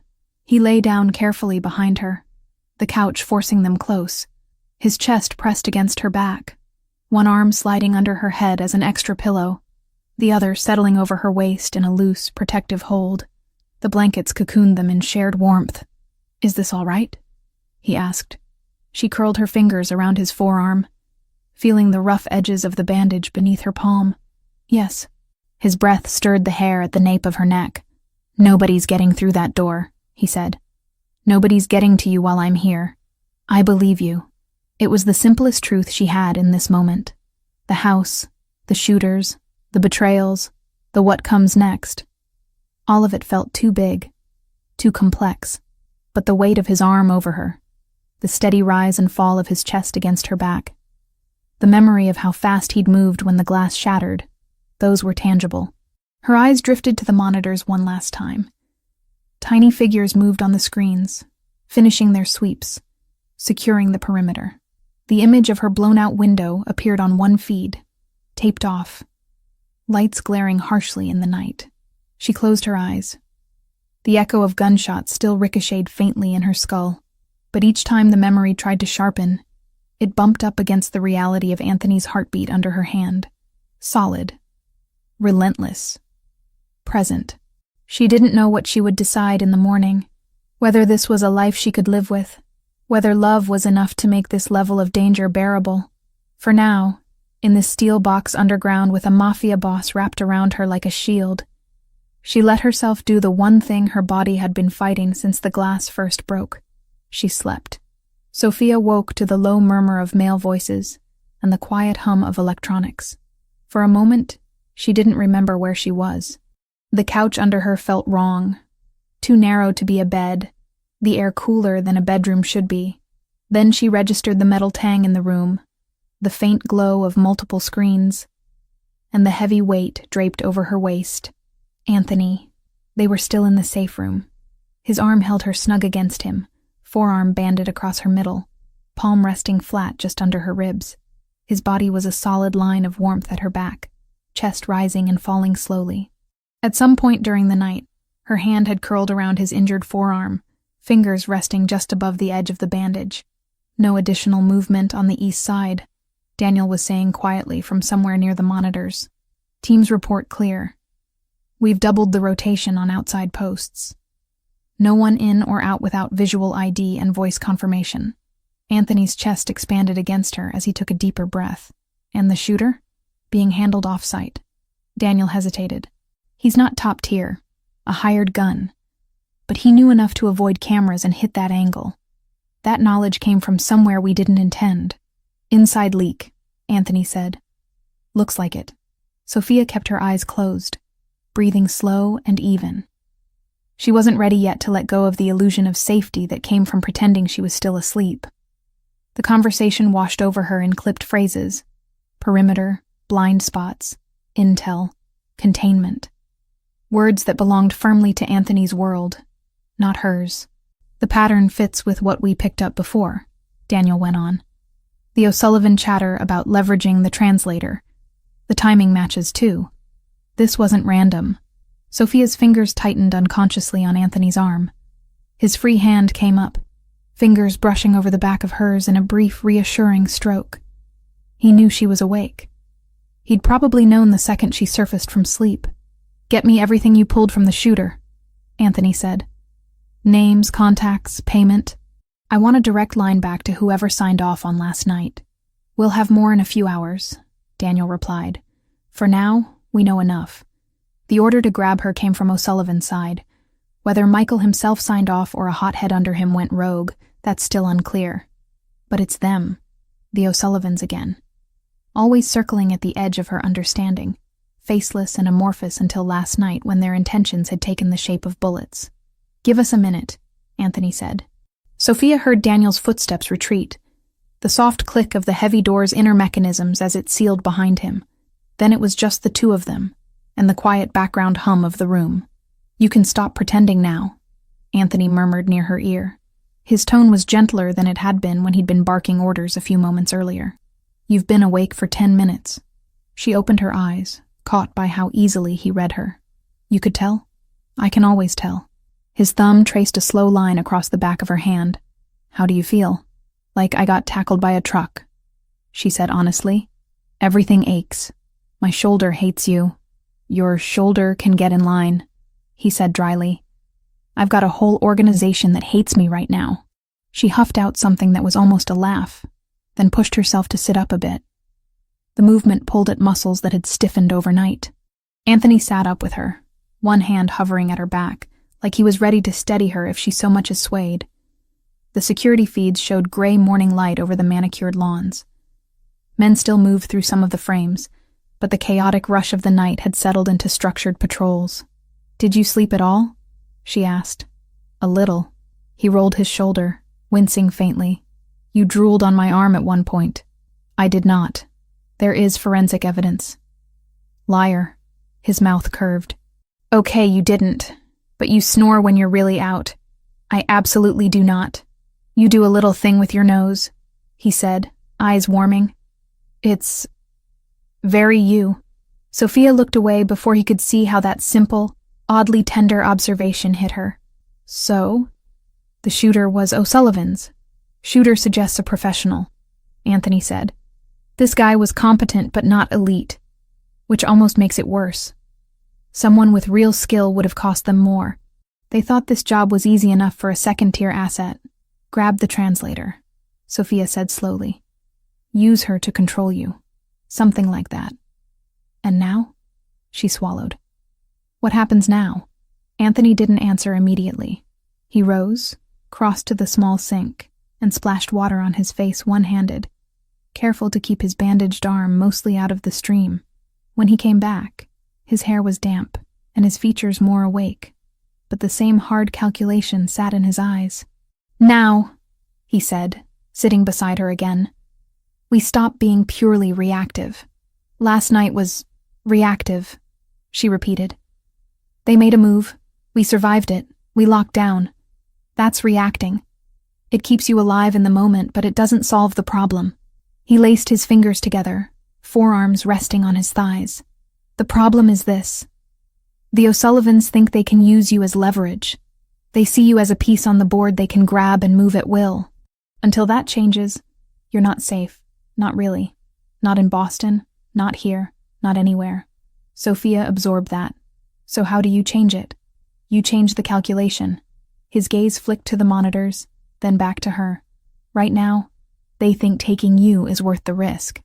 To fix that, we make the risk unacceptable. Politically, financially, personally. Without open war, she said, remembering his earlier warning. You said that would be bad for business, and everything. Exactly. His mouth thinned. If I go scorched earth, bodies start dropping on both sides, cops get interested, federal agencies start sniffing around. It becomes chaos. Chaos is bad for everyone who depends on me, including you. She hated that this made sense. Hated that her survival now involved terms like politically unacceptable risk and collateral damage. I have a question, she said. Those men last night, if they'd gotten in, would they really have taken me alive? Yes. No hesitation. Killing you outright wastes the leverage. Taking you gives them options. Sophia couldn't stop the shiver that worked through her. Anthony's hand immediately went to the small of her back, his thumb drawing slow, grounding circles. Which brings us to the part of this you're not going to like, he said. We have to adjust your status. My status. In their eyes. Right now, you're valuable, but defined vaguely. Rinaldi's translator who comes to the house 3 times a week. That made you a tempting target. They think you matter, but they don't know how much. His gaze locked on hers. We change that.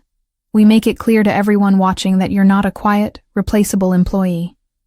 You're under my protection in a way that has rules attached. She understood immediately. You mean publicly? Yes. So not just this woman walks in and out of your house. More like this woman is with him. Yes. That makes me more valuable to them, she said, heart thudding. In some ways, he agreed. But it also changes who can credibly touch you. There's a difference between going after a convenient asset and going after someone everyone recognizes as the center of a man's world. The first is opportunistic. The second is an act of war. Not everyone on the O'Sullivan side is eager to pull that trigger. Sophia thought of the phrase from the intercepted messages he'd shown her. Leverage the translator. A clinical term for something ugly. Does this mean last night accelerates whatever you were planning with them? She asked. It forces the issue. Anthony leaned back, stretching his injured arm carefully. We were already moving toward a sit-down. They've been pushing on the edges of my territory for months. This, he gestured upward toward where her destroyed bedroom sat in ruins, is them testing how far they can go. And your answer is, we meet. On neutral ground. Public enough that nobody can pull a stunt without witnesses. Controlled enough that security can do its job. We clarify lines. We lay out consequences. We, she echoed. Who is we? Me. He hesitated. And this is where you get veto power. Possibly you. Her head snapped around. You want me there? No, he said bluntly. I don't want you anywhere near them. I want you locked underground until this is over. He huffed out a breath. But that's emotion.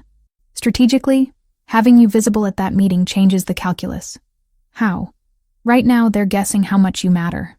If I show up at a negotiation with you beside me, under obvious guard, it sends a message. This is not a piece you get to move without inviting everything that comes with it. It also puts a face to the abstraction. Makes it harder, psychologically, to talk about you like an object when you're sitting 10 feet away, breathing. You're trying to guilt-trip a Mafia rival, she said slowly. I'm trying to play on every human instinct available, he corrected. People behave differently when they have to look the person they're threatening in the eyes. Even men like Michael O'Sullivan. The name sat heavy between them. The rival she'd only known in theory was starting to take on shape.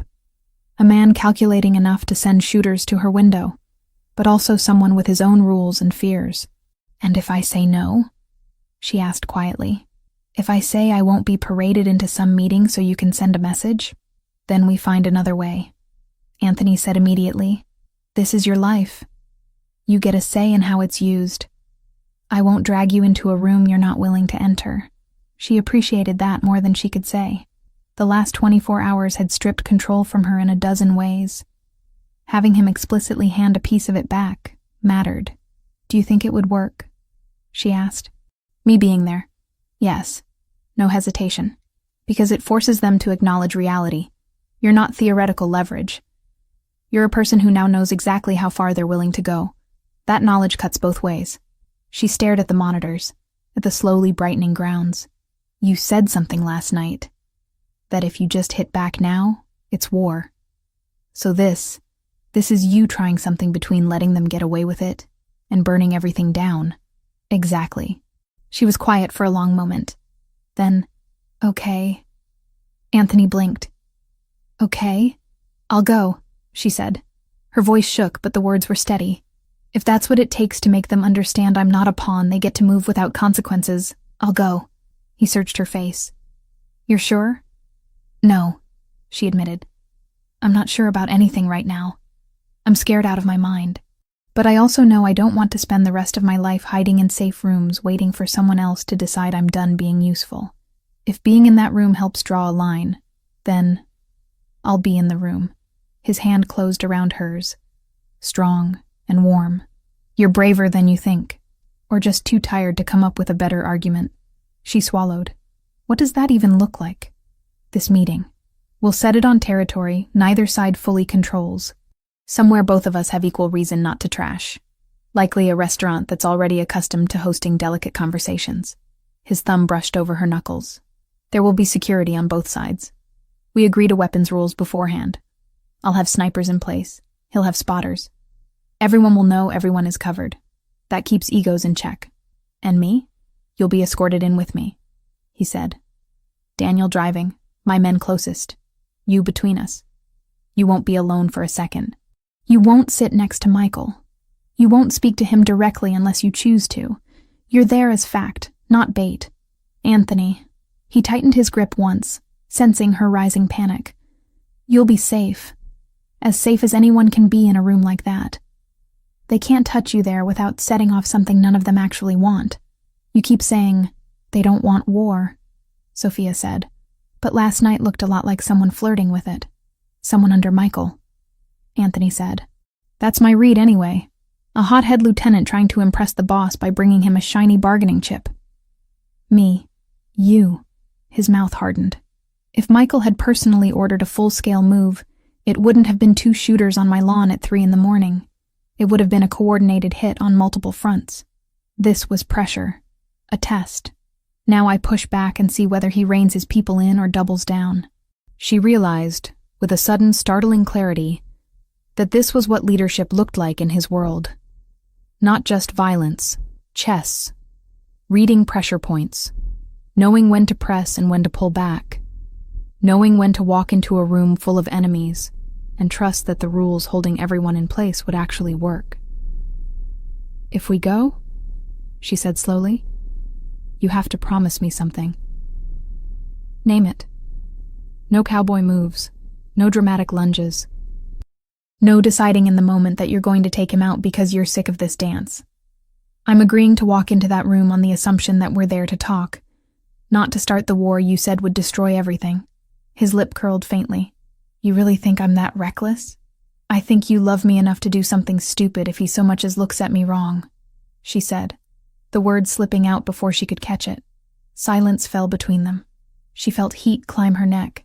She hadn't planned to say that now, raw and unarmored in the bright light of the safe room.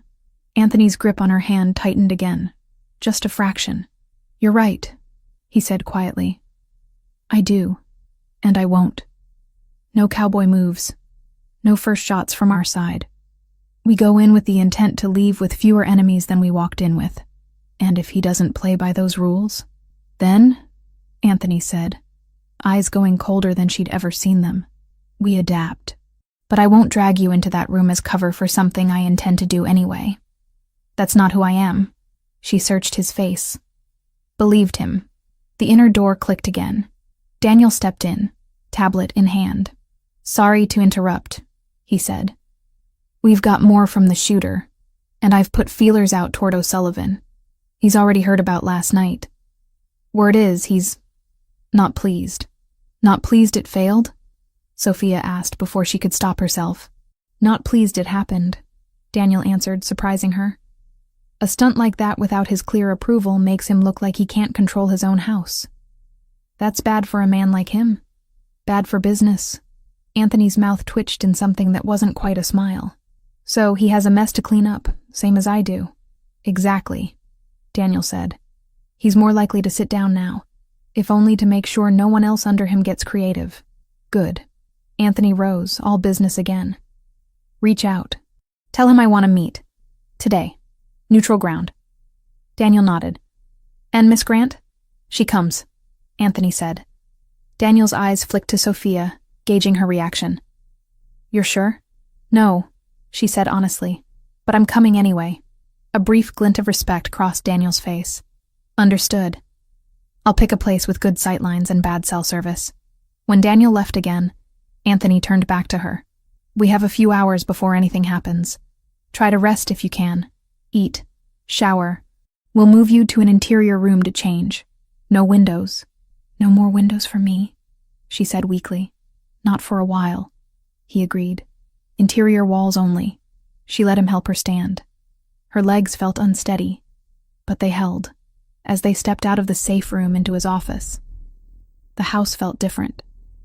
Less like a fortress, more like a held breath. Upstairs, somewhere behind plaster and paint, her old room sat in ruins, bullet holes in the walls and shattered glass ground into the rug. Ahead of her, a future that now included walking into a private negotiation with a man whose people had tried to steal her from her bed. Between those two realities walked Anthony, one step ahead, his bandaged arm hanging at his side, his shoulders squared. Sophia followed, heart pounding, fully aware that there was no such thing as being half in this life anymore. He didn't kiss her in the car. The entire ride back from the restaurant, Sophia felt the words he'd said replaying in her chest, heavy and impossible to ignore. In the private room with Michael O'Sullivan, under too bright lights and too many eyes, Anthony had said it like an undeniable fact, that he loved her, that she wasn't leverage, that touching her would be treated as an act of war. He had looked at her as he said it, not at his rival, like he needed her to hear it just as clearly as Michael did. But in the SUV inching through late-night Manhattan traffic, he kept his hands to himself. Daniel drove, focused on the road. 2 other security cars flanked them, one in front, one behind. The city outside the tinted windows pulsed with its usual energy. Neon signs, late-night diners, people weaving between cabs. Inside the vehicle, it was quiet, insulated. Anthony sat beside her in the back seat, shoulders relaxed, but eyes alert. Every now and then, his gaze flicked to the rearview mirror, checking the cars behind them, the sidewalks, the intersections. His jaw was set in that familiar line that meant his mind was still working, still turning over angles and outcomes. Sophia stared at her hands in her lap, at the way her fingers twisted together. She could still feel the faint impression of the restaurant chair under her palms, the weight of the room's attention when she'd walked in with him. She could hear Michael's accented voice, cold and assessing, as he'd apologized for a foolish subordinate over a glass of expensive whiskey. They had survived it. No one had raised a weapon. No one had made a sudden move. The truce had held. Now came the part that scared her in a different way. At a red light, Anthony finally looked directly at her. "You okay?" It was a simple question, and she could have answered it with a lie, and they both would have recognized it. Instead, she said, "Ask me again in the morning." He inclined his head. "Fair." She studied his profile for a moment. The set of his mouth was thoughtful rather than tense now.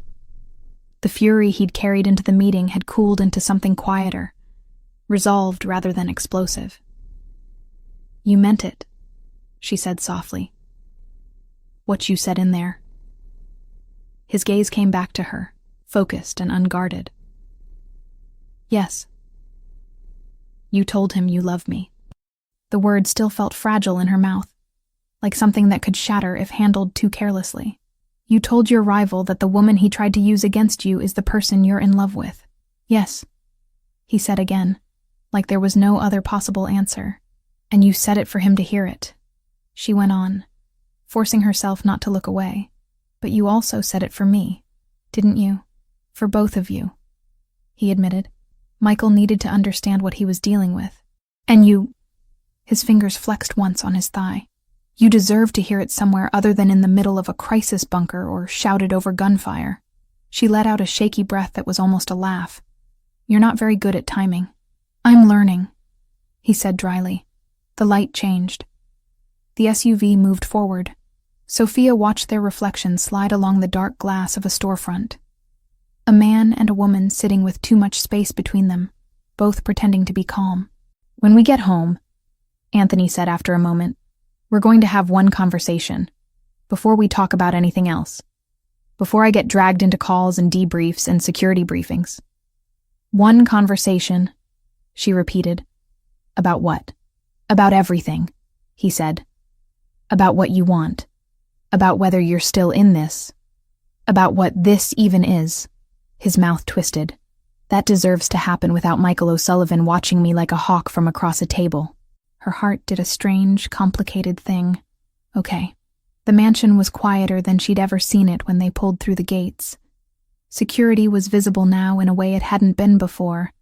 Men at the perimeter, more cameras, subtle changes in how vehicles were checked as they entered.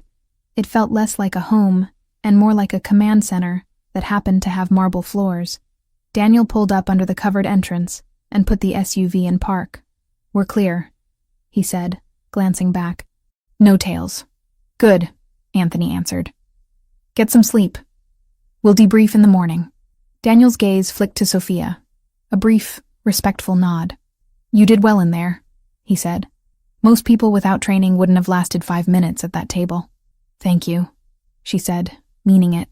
Inside, the house swallowed them with warmth and soft lighting. It smelled like whatever Lucia had been cooking earlier, faint traces of garlic and tomato and something sweet. For a moment, as they walked down the hallway toward his office, Sophia could almost pretend they'd just come back from a normal dinner date. It was the almost that hurt. Anthony opened the door to his office and gestured for her to go in first. When the door clicked shut behind them, the rest of the house seemed to fall away. The room was lit by the lamp on his desk, casting everything in amber. He didn't go behind the desk, didn't sit in his usual chair. Instead, he stopped in the middle of the room and turned to face her fully. "Sophia," he said quietly. There was something in his voice that made her straighten instinctively. "This is the part where you tell me you changed your mind?" she asked, intending to make a joke of it and failing. The words came out too thin. "No," he said. "This is the part where I make sure you know exactly what my mind is." He closed the distance between them until he was standing just in front of her. Not too close. Not quite touching. The restraint made her want to grab his shirt and erase the space. "You asked me, the night of the selfie, if this was jealousy," he said. "If I was reacting to the idea of someone else seeing you instead of actually wanting you." "I remember," she said. At the time, I didn't answer that very well. I fell back on protection and security and all the ways I thought I was keeping you safe. His eyes stayed on her face, steady and unflinching. That wasn't the whole truth. The truth is simple. I love you. I'm in love with you. I have been for a long time. She swallowed hard. Since when? The 3rd week you worked for me, he said without hesitation. You corrected a translation that would have cost me a lot of money and a lot of face. You were nervous about telling me I was wrong, but you did it anyway because getting it right mattered more to you than whether I liked it. His mouth softened slightly at the memory. I went home that night more rattled than I'd been in years. I told myself it was because I'd almost signed a bad contract. It took weeks before I admitted to myself that it was because of you. Her throat tightened. And you decided, what? That you weren't allowed to want me? That I wasn't allowed to act on it, he corrected. Wanting you was unavoidable. Acting on it meant pulling you into this world in a way you hadn't consented to. It meant making you a target instead of someone the O'Sullivans only suspected might matter. And now I am one anyway, she said softly. A target. Because they escalated. His jaw hardened. Because they broke rules that were supposed to hold tacitly between us. They came into my home and tried to take you out of your bed. That changed things. In what way? In the way that any illusion I had about protecting you by keeping you at arm's length is gone. He exhaled slowly. You're in it, Sophia, through no fault of your own. That wasn't your choice. What is your choice now? Is whether you want to be in it with me. She let that sink in. He wasn't pretending anymore. Not hiding behind professionalism or security concerns. He was putting the question in the middle of the room and waiting for her to pick it up. That's what tonight was about for you, she realized. Not just sending a message to Michael. Proving to me, and to yourself, that you're not going to hide me in the shadows while you pretend I'm expendable. Yes, his voice softened. I wanted him to see that if he touched you, he'd be touching me, not just my operations. Me. And I wanted you to hear, without sirens or gunshots or adrenaline, that I'm done lying to myself about how I feel. Silence stretched between them. Sophia's heart hammered, but there was a strange calm underneath it, like her mind had finally caught up to where her body had been for weeks. You asked me in the safe room if I wanted out, she said. If this was too much. If I needed to walk away. That was the one thing you never asked me in your office in the beginning, when you kept me at a distance. You made that decision for me back then. I did, he said. I convinced myself I was doing it for your good. That choosing for you was the only way to keep you safe. I was wrong. And now? She pressed. If I said right now that I can't do this, that it's too dangerous, that I want to go to Boston and pretend I never met you, would you let me? His eyes closed briefly. When he opened them again, they were raw. Yes, he said. I'd hate it. I'd fight it internally every second. But I'd let you go. I'd move heaven and earth to make sure you were protected wherever you went. I'd reroute resources, put people on you who never show their faces. You'd never see me again. But you'd be safe. The ache in her chest sharpened. He meant it. That was the worst part. He would let her walk away if she asked, would break his own heart, and build her a fortress somewhere else. Because he'd decided that was what loving her required. It would be easier to leave, she realized. Simpler. Cleaner. No meetings with dangerous men. No safe rooms. No waking up to gunfire. Just a new city. A normal job. A life where her biggest concern was whether the subway made her late. You talked about being selfish, she said slowly. About bringing me into this house because you couldn't stand the idea of me leaving. You know what's selfish on my side? What? Wanting you anyway, she whispered. Knowing what this life looks like now. Knowing what last night felt like and still wanting a future that has you in it. That's not rational. It's not sensible, but it's real. He took half a step closer. Sophia, you asked me earlier if I was still in this, she said. If I still felt the same after hearing bullets come through my window. I'm still here. I went into that meeting with you. I watched you sit across from a man who would have happily used me against you, and I didn't run. That has to count for something. It counts for everything, he said quietly. She drew in a shaky breath. I love you too. The words landed between them like a physical thing. Anthony looked like someone had punched the air out of his lungs. For a second, he didn't move. Then very slowly, his composure cracked. Not in any dramatic way. No tears, no collapse. Just a subtle softening of his entire face. A naked relief that made him look younger, less carved from stone.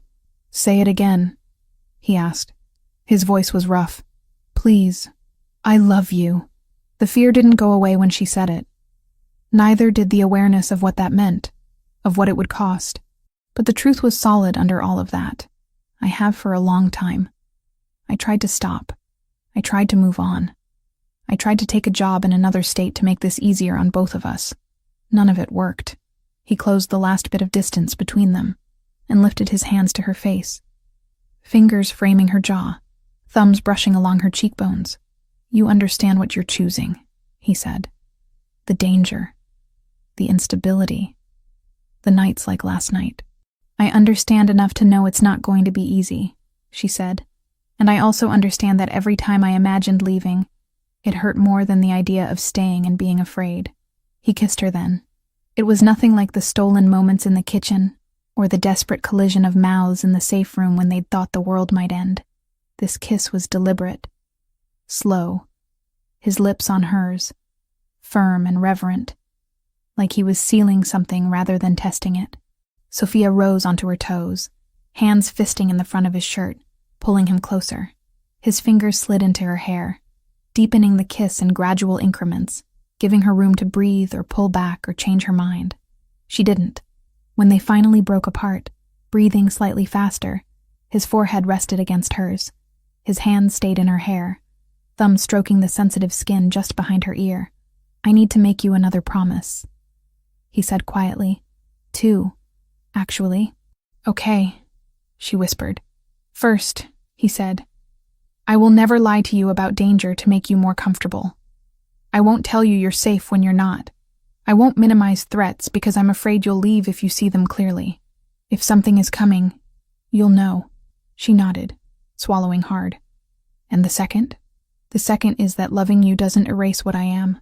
His voice stayed gentle, but the words were iron. I won't pretend this life is something it isn't. I won't tell you fairy tales about getting out clean in a year or two.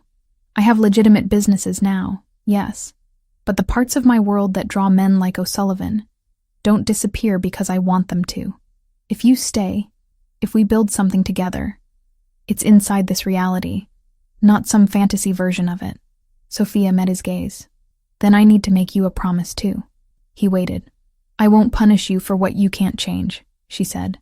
I won't pretend I didn't know what I was signing up for, and then hold it over your head every time something scares me. She drew in a breath. But I also won't stop calling you out if you hide behind that's how it is to avoid doing better where you can. His mouth curved slowly. You're going to be trouble. You knew that when you fell for me fixing your translations. She shot back. True, he conceded.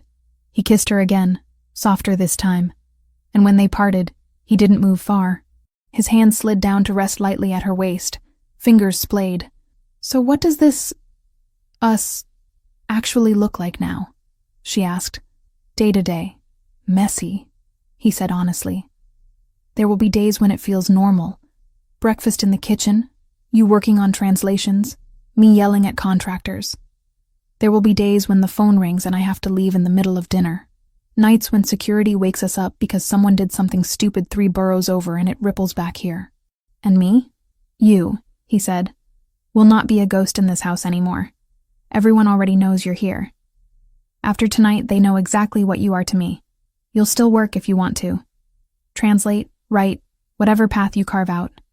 You'll have security shadowing you in ways that will annoy you and sometimes scare you. You'll have a say in decisions that affect your safety. You'll see parts of this world most people only read about. You make it sound like a job description, she said wryly. In a way, it is, he admitted. Not a job. A role. The person at my side in this life isn't ornamental. It's not just about feelings. It's about trust, about judgment, about being willing to tell me when I'm being an idiot.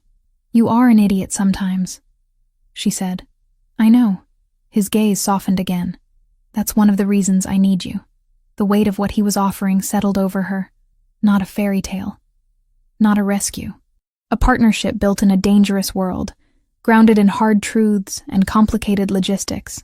Her mind flickered briefly to Ryan in Ohio, to the promise of Boston, to the version of herself who might have taken that job and never woken to gunshots or sat across from an Irish mobster in a restaurant.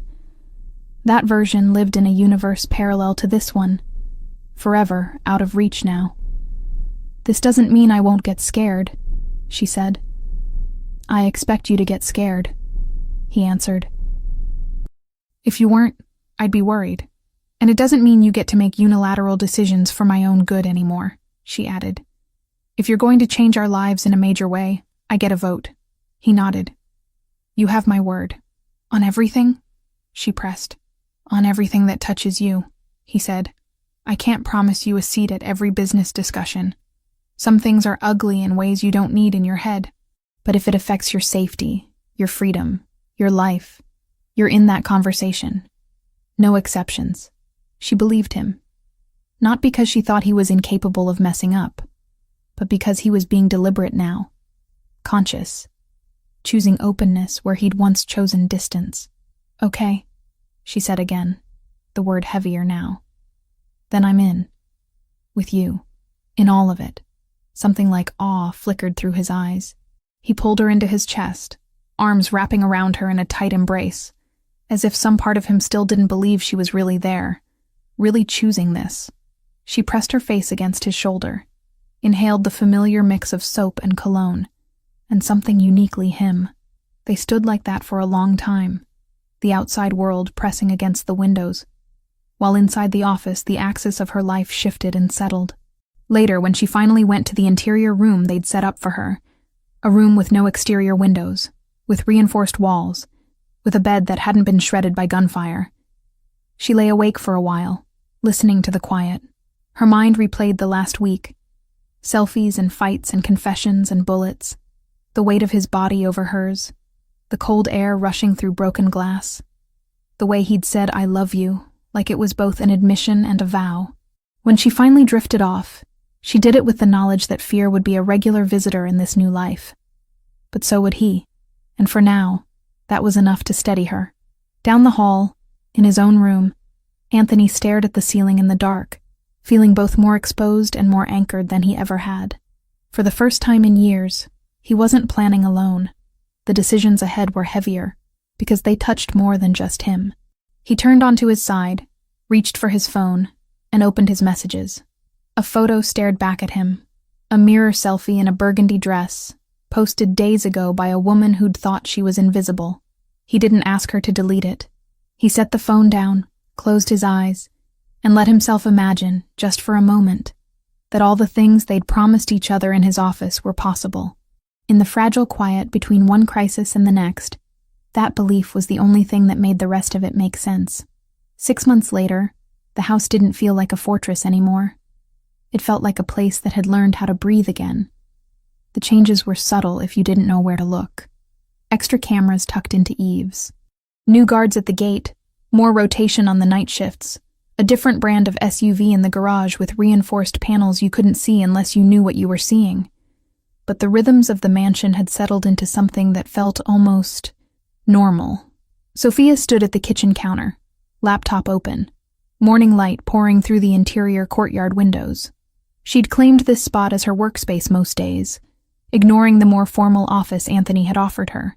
The kitchen felt alive, staff coming and going, Lucia humming under her breath as she prepped meals, the occasional guard slipping in for coffee. It grounded her in a way 4 walls and a big desk never would. On the screen, a PDF contract blinked back at her. At the top, in clean serif font, was the name of a small New York publishing house. Below that, her own name, Sophia Grant, followed by the words, Translator of Record. She read the final clause again, even though she'd memorized it 2 days ago. Exclusive world English rights, modest advance, royalty percentage, nothing extraordinary in the grand scheme of publishing. But to her it felt enormous. You're frowning at good news, Anthony said from behind her. She hadn't heard him come in, but she knew that voice anywhere. She turned to find him leaning in the doorway, white dress shirt rolled to his forearms, dark slacks. No tie yet. Mourning suited him. They softened the edges of the man who spent his nights putting out fires. "I'm not frowning," she said. "I'm processing." He pushed off the doorframe and crossed the room, coming to stand beside her.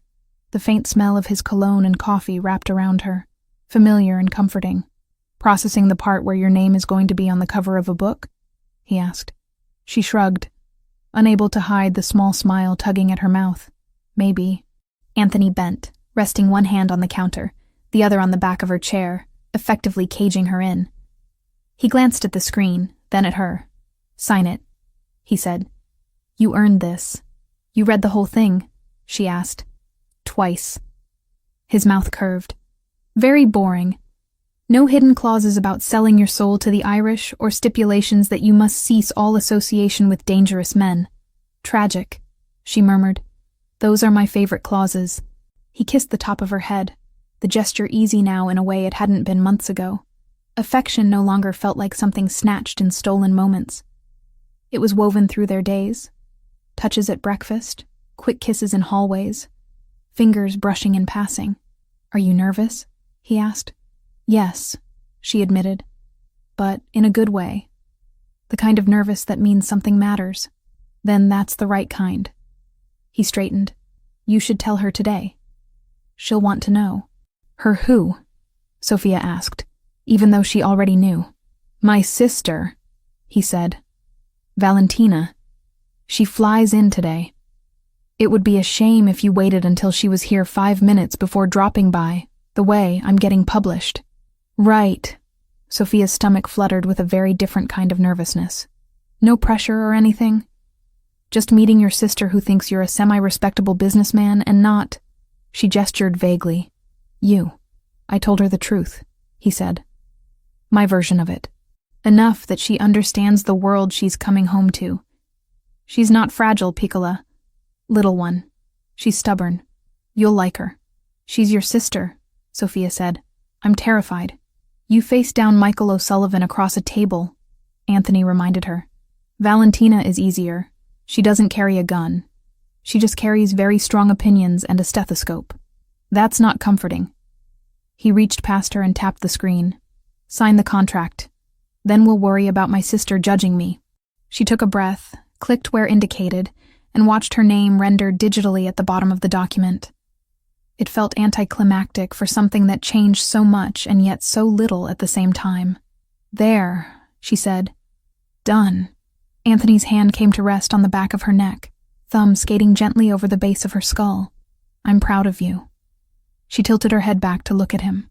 "You helped. I didn't translate those chapters," he said. "I didn't stay up until 2 a.m. arguing with 19th century Italian syntax." "No," she conceded. "But you did read every version and pretend you weren't enjoying it." "I didn't pretend," he said. "I was enjoying it." "Your voice comes through even when it's someone else's words." Warmth spread through her chest at that. There had been a time when she doubted she had a voice at all. Now, between his world and her work, she was starting to believe she had several. The house phone on the wall buzzed. Lucia answered, listened, then turned toward them. "Gate says your 9 o'clock is early," she said to Anthony. "He's at the front." "Of course he is," Anthony muttered. He kissed Sophia once more, quick and soft.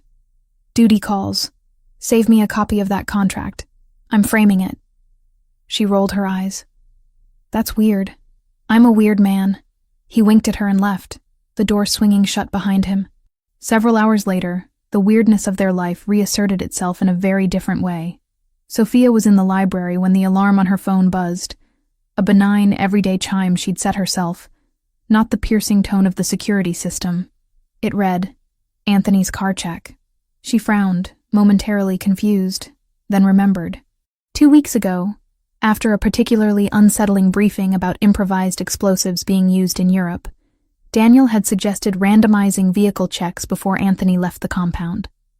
Not because there'd been a specific threat, but because it's what smart people do when dumb people get creative. The randomness was key. Different days, different times, different cars. Today apparently had come up. Sophia closed her book, Italian poetry this time, for fun rather than work, and headed toward the garage level. She passed 2 guards who nodded respectfully, their presence so common now it barely registered. 6 months ago, knowing there were armed men in every hallway would have set her on edge. Now, it was just Tuesday. The garage was cool, and smelled faintly of motor oil and new tires. Anthony stood near the black sedan he used for most of his city appointments. Jacket off, sleeves rolled. He and Daniel were in tight conversation, their posture taut. "What's going on?" Sophia asked, slowing her steps. Both men looked up at her. Daniel's expression was a controlled blank. Anthony's was not. There was a line between his brows she recognized, one that only appeared when something had tripped his internal alarms. "Stay there," he said. She stopped immediately. Old habits from the shooting night hadn't gone anywhere. Daniel gestured toward the car. Routine inspection picked up something odd under the chassis. Weight differential, magnetic signature. "We called in the techs. They found this." He pointed to a small metallic device resting on a cart a good 20 feet from the nearest vehicle. It was about the size of a paperback book, matte black, with a mess of wires and a blinking red light that made Sophia's skin crawl. "Is that—" "Yes," Anthony said, or at least it was. "Inert now. They've disabled the trigger, but it's a bomb." She felt oddly calm. The panic she might have expected didn't crash over her the way it had with the gunfire. Maybe because this time it hadn't gone off, because they were standing here intact, having discovered it rather than survived it. "Do we know who?" she asked. "Not yet," Daniel said, "but we will. There aren't many groups with both the nerve and the know-how to plant that under your car on this property." "The O'Sullivans?" Sophia asked. "Unlikely," Anthony said. "We have an agreement. This is the kind of sloppiness Michael can't afford. If he wanted to break the truce, it wouldn't be like this." Sophia thought of the names she'd learned over the past months, the organizations that floated at the edges of their world. Russians, Albanians, cartels, people whose operations intersected with Anthony's in complicated webs of territory and money. "So, someone else wants your attention," she said. "They didn't get the memo that you're busy keeping an Irish truce." "Everyone wants attention," Anthony muttered.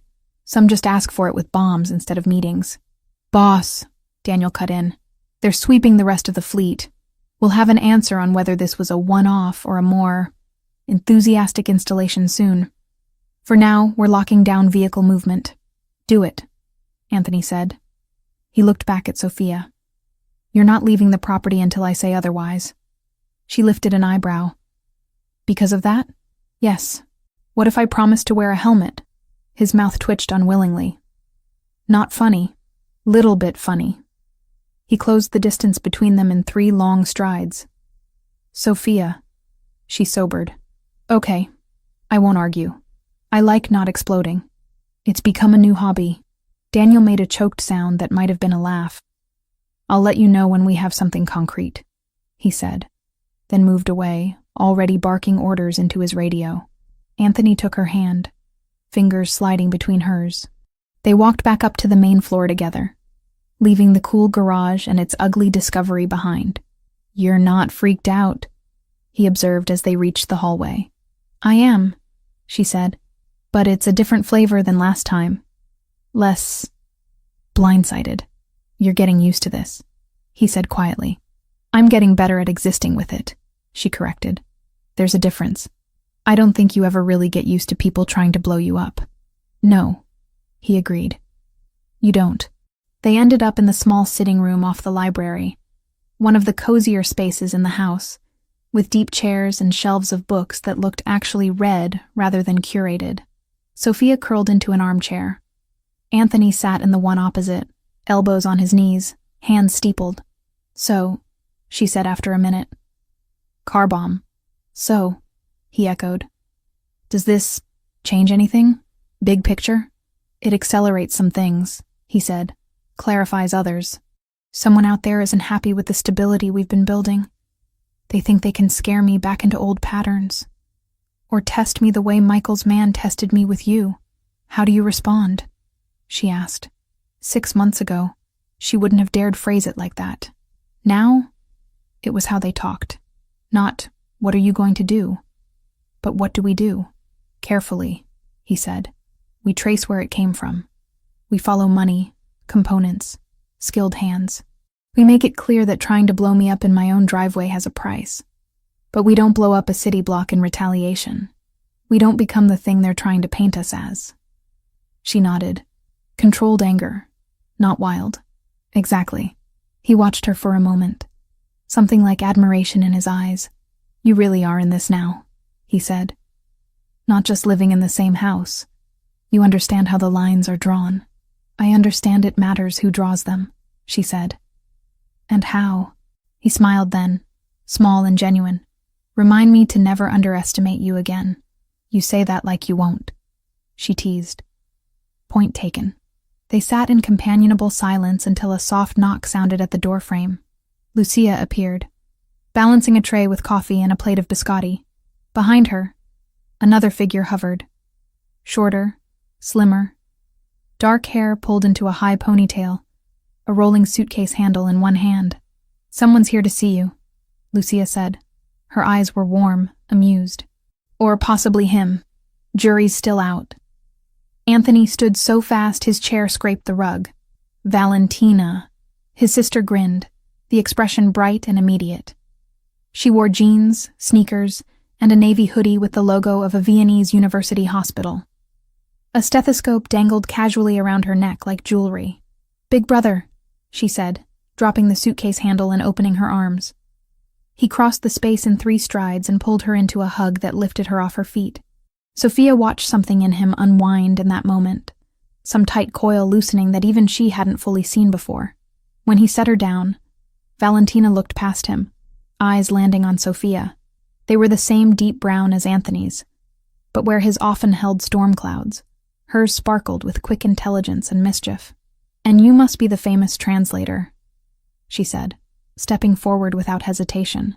The one who fixed his life and his Italian. Sophia got to her feet, suddenly aware of the coffee stain on the hem of her t-shirt, and the way her hair was doing its own thing. I'm Sophia. It's really nice to meet you. Valentina's smile turned softer. He's different when he talks about you, she said bluntly. In a good way. Less concrete, more human. Please stop talking, Anthony muttered. Never, she retorted, then reached out and pulled Sophia into a hug, so quick and sure, it knocked the awkwardness right out of her. Thank you for not running away from him, Valentina whispered near her ear. Somebody had to stay. Sophia laughed, surprised and a little choked. I tried, she admitted, multiple times. I know, Valentina said, pulling back. He called me in the middle of the night when you accepted that job in Boston. I told him he was an idiot. You did, Anthony said. Repeatedly, Valentina stepped back and took them both in with a doctor's assessing eye. You look good, she pronounced. Both of you. Slightly haunted, but good. Car talk can wait, Anthony cut in lightly. You just got off a 9-hour flight. Sit. Lucia will feed you until you forget airplane food is a thing. Lucia, already setting down the tray, snorted. I'm not a magician, but I can try.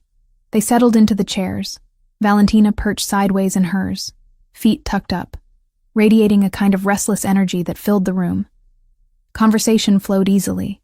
Stories from Vienna, hospital rotations, colorful patients. She peppered Anthony with questions about the legitimate parts of his business and shot him pointed looks when he tried to gloss over other details. At one point, she turned to Sophia. And you? Besides saving my brother from signing contracts written by idiots and getting published, what do you do all day in this marble palace? Apparently, I also act as a human barometer for whether he's about to do something reckless, Sophia said. And I complain about security following me into grocery stores. Ungrateful, Anthony muttered. We keep you alive. You call it complaining. Valentina's gaze sharpened. How bad has it been? She asked softly, looking between them now. Really? The question hung heavier than the room's earlier levity. Anthony opened his mouth, but Sophia spoke first. Bad enough that I don't sleep through every night, she said. But not so bad that I regret staying. Valentina studied her. Then she looked at her brother. And you? Any regrets? Only about the time I wasted, he said, before I stopped pretending I didn't want this. Valentina's eyes softened. Okay then, she said. I can work with that. Later, after Lucia had fed all of them to the point of near collapse, and Valentina had been shown to the guest suite carefully positioned in the safest interior section of the house, Sophia and Anthony found themselves alone on the rooftop terrace. The city spread out below them, a sea of lights and concrete and possibility. Sophia leaned against the railing, the evening breeze playing with the ends of her hair. Anthony stood beside her, their shoulders touching. How does it feel? He asked quietly. Being the woman who has both a publishing contract and a doctor in the family who now knows exactly how reckless her brother is? Overwhelming, she said, in a strangely good way. He fell silent, watching the skyline. For a while they didn't speak. The hum of traffic far below, the occasional distant siren, the murmur of the city going about its life, they all blended into a kind of white noise. You know, he said at last, 6 months ago, if someone had told me we'd have peace with O'Sullivan, averted a bombing, brought my sister home, and you'd have a book deal, I'd have assumed they were selling something. Like hope? She asked. Like delusion, he said. Hope wasn't really in my vocabulary back then. And now? He turned his head to look at her. Now I have you correcting my grammar and telling me I'm being dramatic when I deserve it. You often deserve it, she said. He smiled, then sobered. We're not done. There will be more nights like the ones we've had. Different enemies? New angles?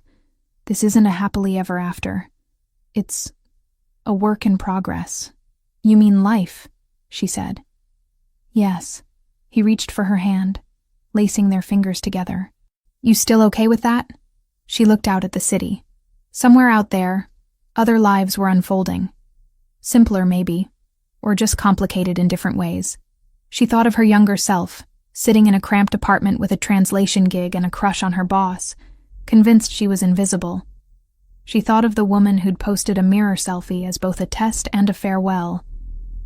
I'm not sure okay is the right word, she said slowly. But I'm here, on purpose, with you. That feels like the only thing I'm certain about. That's more than I ever expected, he said quietly.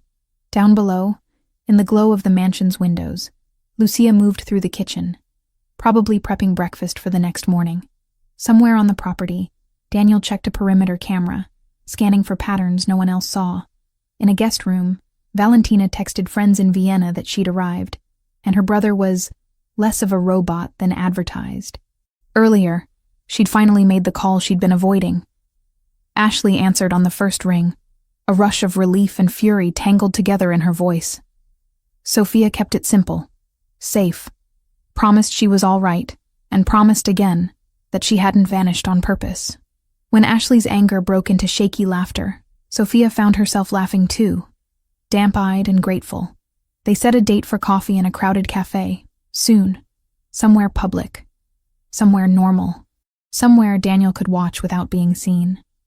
Anthony had agreed without hesitation, because protecting Sophia didn't have to mean erasing everything that had once been hers. Life kept moving. Threats would come and go. Deals would be made and broken. Somewhere out there, someone was probably already sketching out the next stupid idea involving Anthony Rinaldi's name. But up here, on this terrace with the city laid out before them, Sophia let herself lean into him, resting her head on his shoulder. His arm came around her automatically, fitting like it had always been meant to be there. I spent years trying not to be seen, she said softly, thinking invisibility was safer, that if no one really looked at me, nothing bad could happen. And now? He asked. Now I know that being invisible isn't the same thing as being safe, she said. It's just empty. This is terrifying. But it's also real. He kissed her temple. You're not invisible anymore. No, she agreed. And for the first time, I don't want to be. They stood there until the air grew colder, and the city lights blurred at the edges of her vision from fatigue. Eventually, they went back inside, closing the terrace door gently behind them. The world outside would always be dangerous, unpredictable, messy. Their life together would never be neat. But as Sophia walked down the hallway, passing the room where her first bullet-scarred suite had once been, and the safe room that had become both prison and refuge, she realized something simple and startling. She wasn't surviving his world anymore. She was living in it.